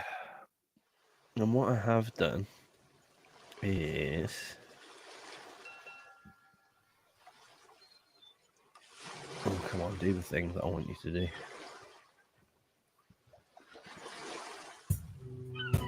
So when we do leave each other,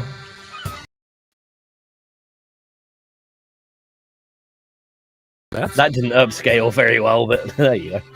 It was a cool idea. Yeah, well, we'll.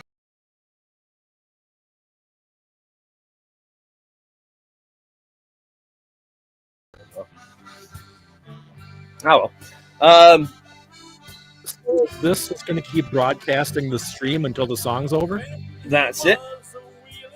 Wow, you have to stay up and turn it off manually. No, I've just got it queued. I've got it's nothing to do with the program. I've just got like a screen automation, so I'll just set it to. I'll leave the mouse over the end stream button and set it to. All right. 31 minutes. All right. Yeah. All right. Sounds good. Well, it's been fun. That was fun. It's been really fun. Thanks again, man. It didn't was think a good I'd time. enjoy playing my own music as much as I did, but I did. You know, I'm going to tell you again for the 1,000th time, quit running your stuff down. It's wonderful. You know, what do I always tell you? I wouldn't hang out with you if you were a sucky musician, right? Oh, right. Okay. That's how it is. Why would I waste my time? Like, this guy's a wannabe, you know? Oh, dear. All right. Well, we'll have a week now to figure out a topic for next week. Yeah, that's a good point. Yeah, I'm kind of stuck actually a bit at the moment. I did. What? There were 2 ideas in the chat box earlier, and I forgot them. Today? Yeah. I don't know. That was a question, and then one that bounced off that question, and I've forgotten. I'll have to go back and look. I know I've refreshed my chat box, so I've only got from when you said thanks, man, thumbs up. Make sure Yoda finished. I'm the same way. I've lost it too. Yeah. I go back 21 minutes. That's all I've got. Yeah, same. I need to start writing things down when we get ideas. You know, that's a really good idea. Nothing else. We'll talk about games for 2 hours. I don't know. We'll have a couple of hot picks. I'll have a couple that I'll have picked up from Saturday's show. Right. Now you're on with the Bogman on Saturday, right? Yes, should be. I'll make sure I stop in for that for sure. See, I was going to talk about your birthday some more, and you get upset. You get upset with me when I do that. I don't have a birthday. I just mooch off yours. Yeah, I know that. Oh, man. All right. Well, I suppose I should head out. Yeah, I need to start getting my evening process done. Got work tomorrow. Yeah. All right. I feel better for the morning. We'll see. It must be 8, 9, 10, 11, 12. It's 1 o'clock for you? It is. I'm up in 6 hours. That's not bad. I usually get about 5 or 6 hours of sleep. Yeah, it should be fine. That's doable. And I've still got, all right, man. I've got a little bit of Fanta left. I actually have a lot more soda left than I thought I was going to. I got quite a bit yet.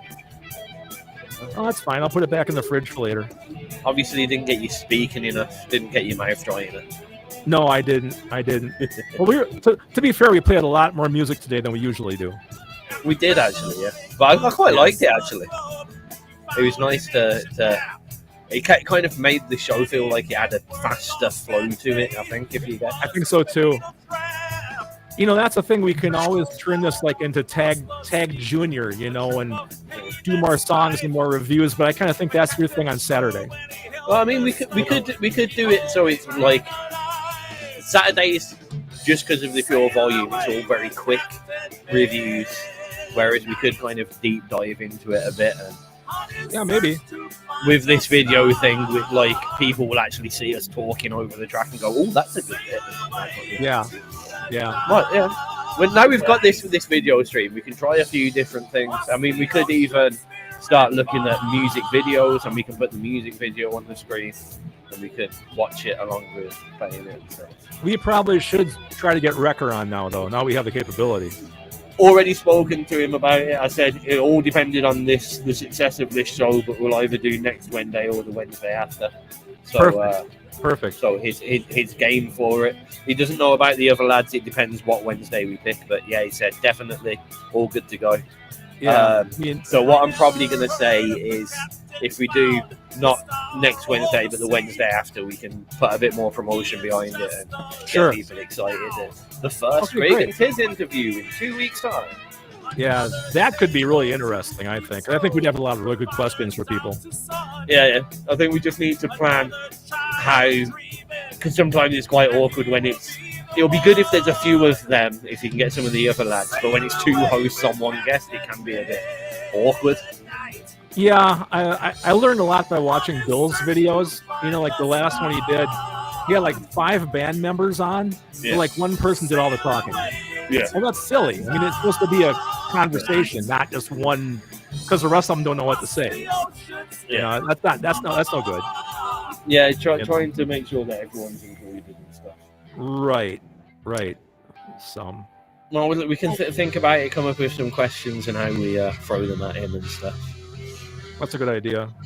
I mean, Bill has a whole damn form you got to fill out. You know, can I ask you questions about this? Can I ask you about this? It's a whole thing you have to go through, which is fine.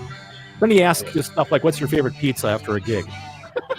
I prefer throwing curveballs at people because Me like it's fun to go from like, so what are your influences and what equipment do you use and how many pineapples can you fit in your mouth and you know, and just completely blindside them because you get that what you get the best reactions of people when you do that. Yeah. Remember back in the day on XRP, we used to do that. Remember, you and Kat would ask for suggestions in the chat box. Yeah. We'd throw some of the most bizarre shit at you. It was great. Oh yeah. You know, and we always asked what color socks they wore. Yeah. Yep. Or are you wearing socks? Yeah. Yeah, it's very important to know that. So anyway, all right, man. Best start moving. I do need to get some sleep. All right. Have a good weekend, my friend. I'll probably see you in the chat on Saturday, I think. We'll see what's going on with me. So I might be dog sitting though. If I'm dog sitting my little grand dog, I might be busy with him. So I'll try to pop in.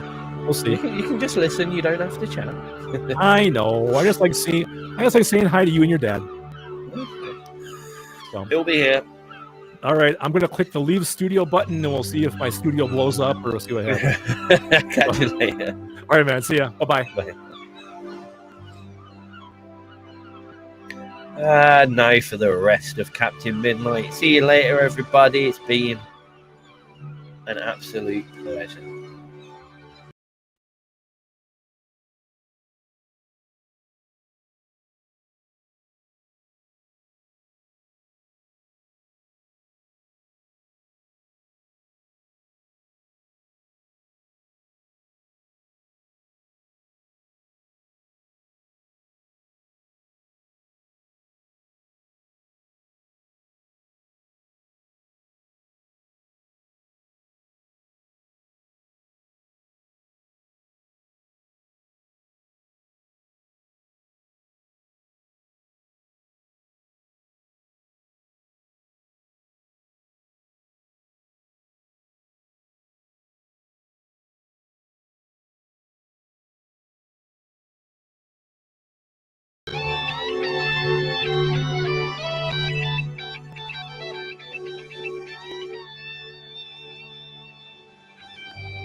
The captain said, full speed ahead.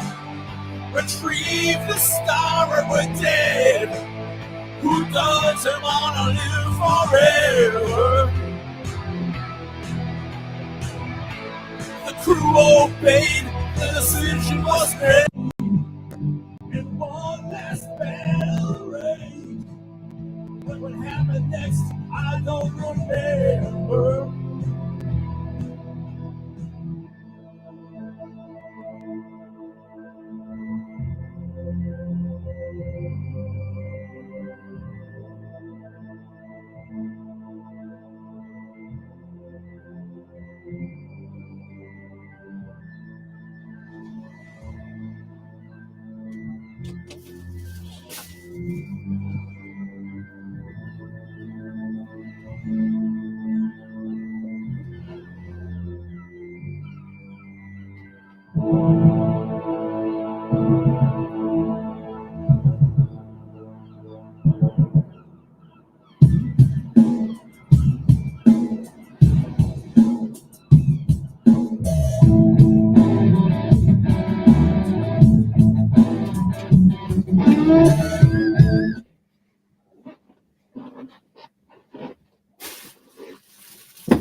Then it would be, for he was cursed to sail the earth and never be set free.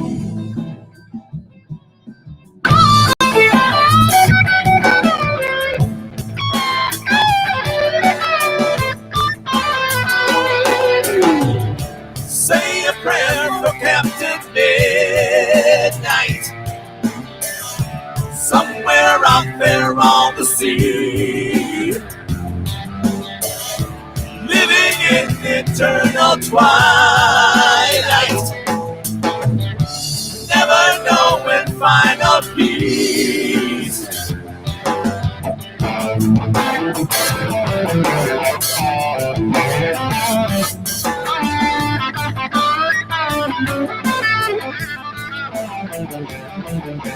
All of the family he left behind when he went to chase riches and gold, never to see his loved ones again as he searched for treasure untold.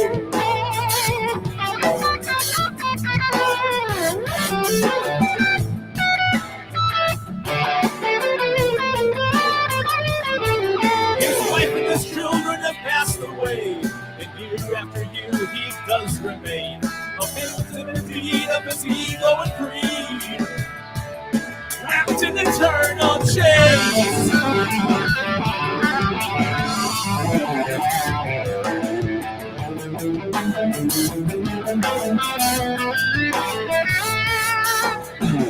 Say a prayer for Captain Midnight, somewhere out there on the sea, living in eternal twilight,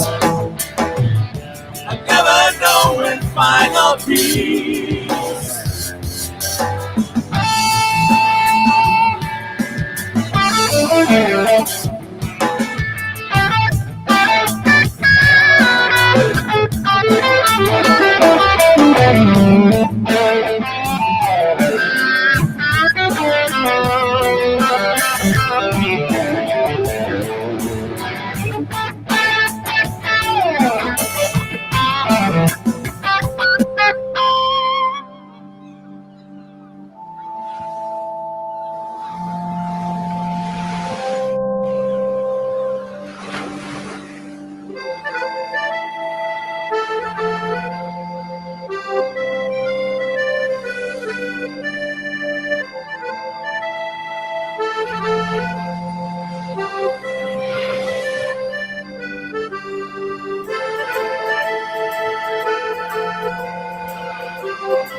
Centuries now he's been at sea, a man immortal that he be, paying the price for his evil and greed. The result of his fasting decline.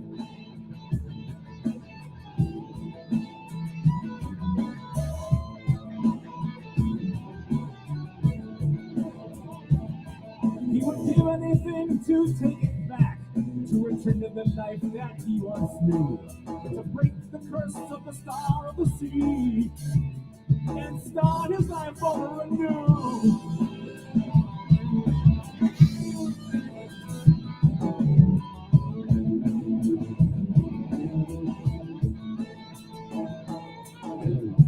Is there hope for Captain Midnight? Does he finally see the light? Is there no one who can save him? Release him from eternal night.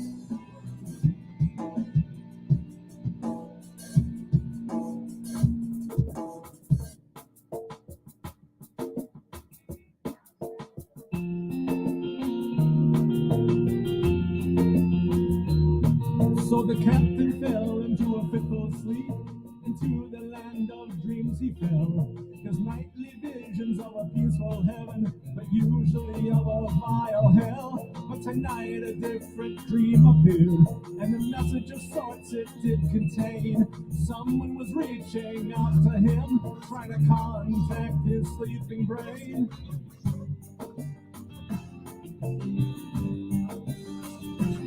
If a mortal man's life is something to see, free from the star of the sea, this curse is something that I can remove. If you do a small favor for me, I'll back to my palace, a place in your mind. We should meet there face to face. I'll be quite happy to show you around. You'll fall in love with the place. I'm looking forward to shaking your hand. I'll leave you with just one thing. Although I am known by many names, you can call me the Pirate King.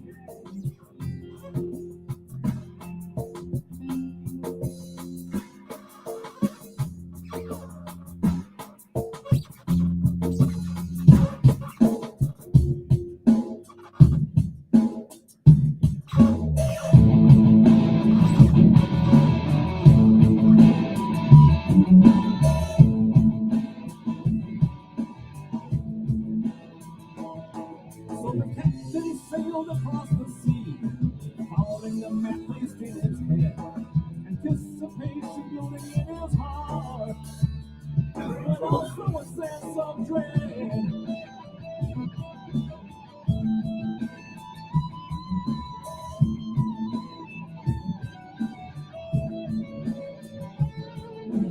Guiding his ship into the port, wonders came into his gaze. A palace of gold that reached to the sky, shining through the haze.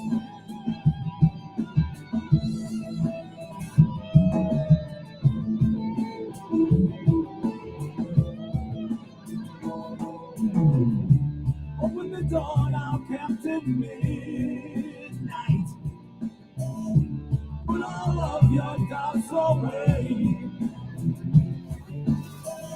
Meet the one who just might save you, promising a brighter day.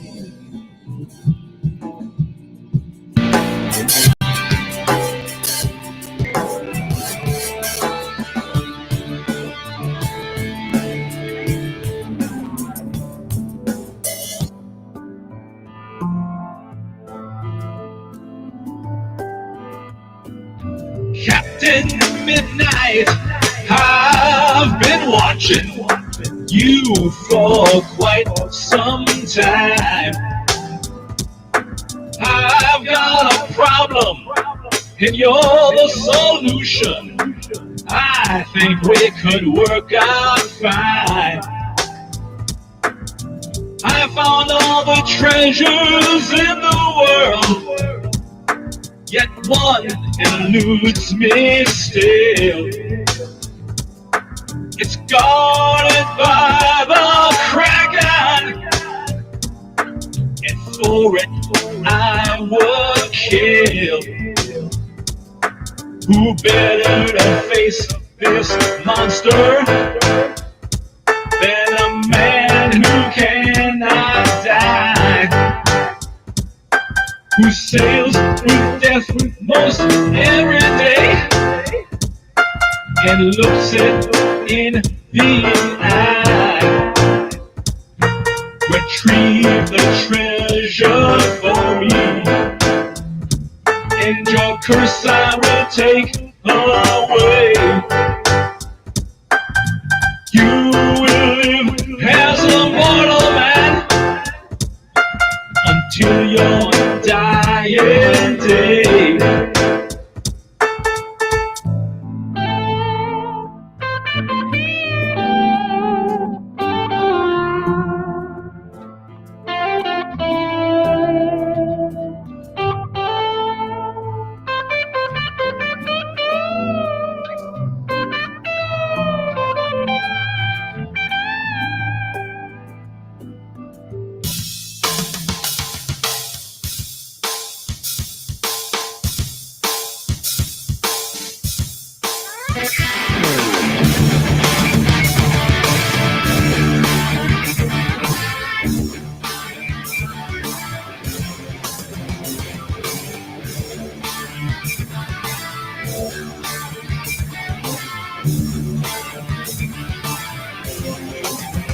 So the captain sailed to the lair of the Kraken and engaged the beastie below.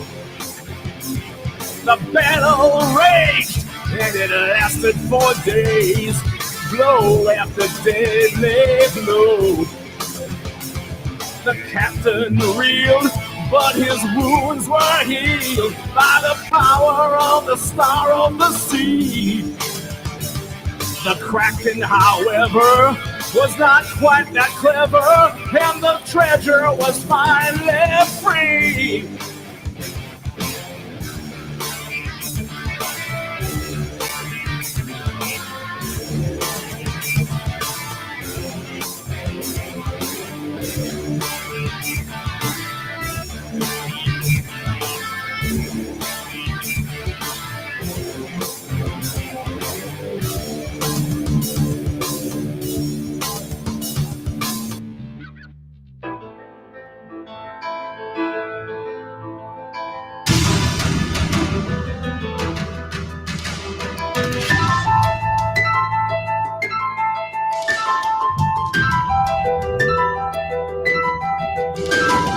Captain set sail with his newly won treasure back to the pirate king.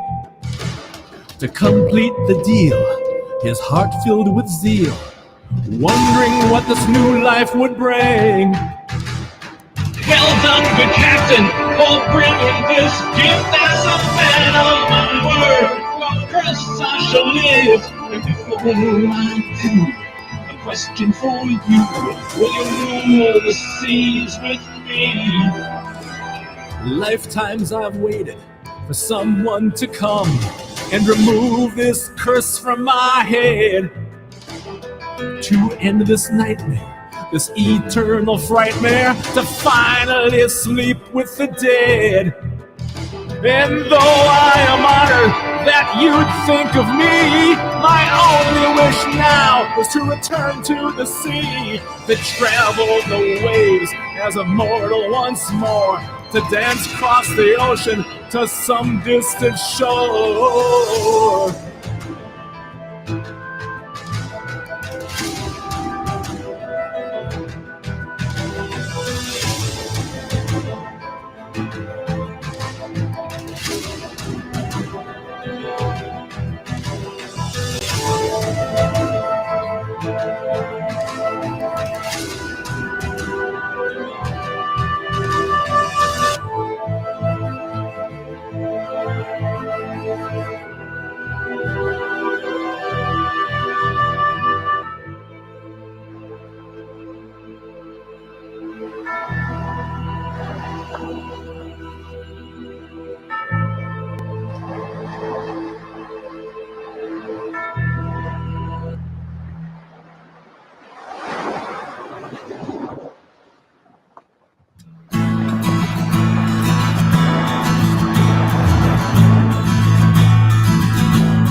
The sea was like glass, the sky was like crystal, as the captain sailed home from the pirate king's lair. His soul now at peace and the evil curse lifted, he felt he had hardly a care. He learned a lesson that you don't go messing with forces from Triton's domain. And as a mere mortal, he'd opened the portal, and it truly drove him insane.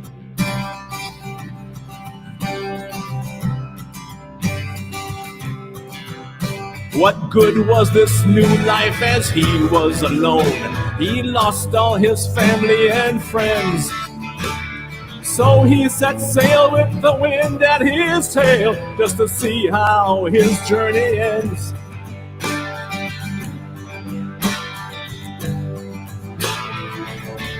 Say farewell to Captain Midnight as he sails one last time. Sail your ship into forever, the stuff of legend, lore and rhyme. One last time, one last time, one last time, one last time.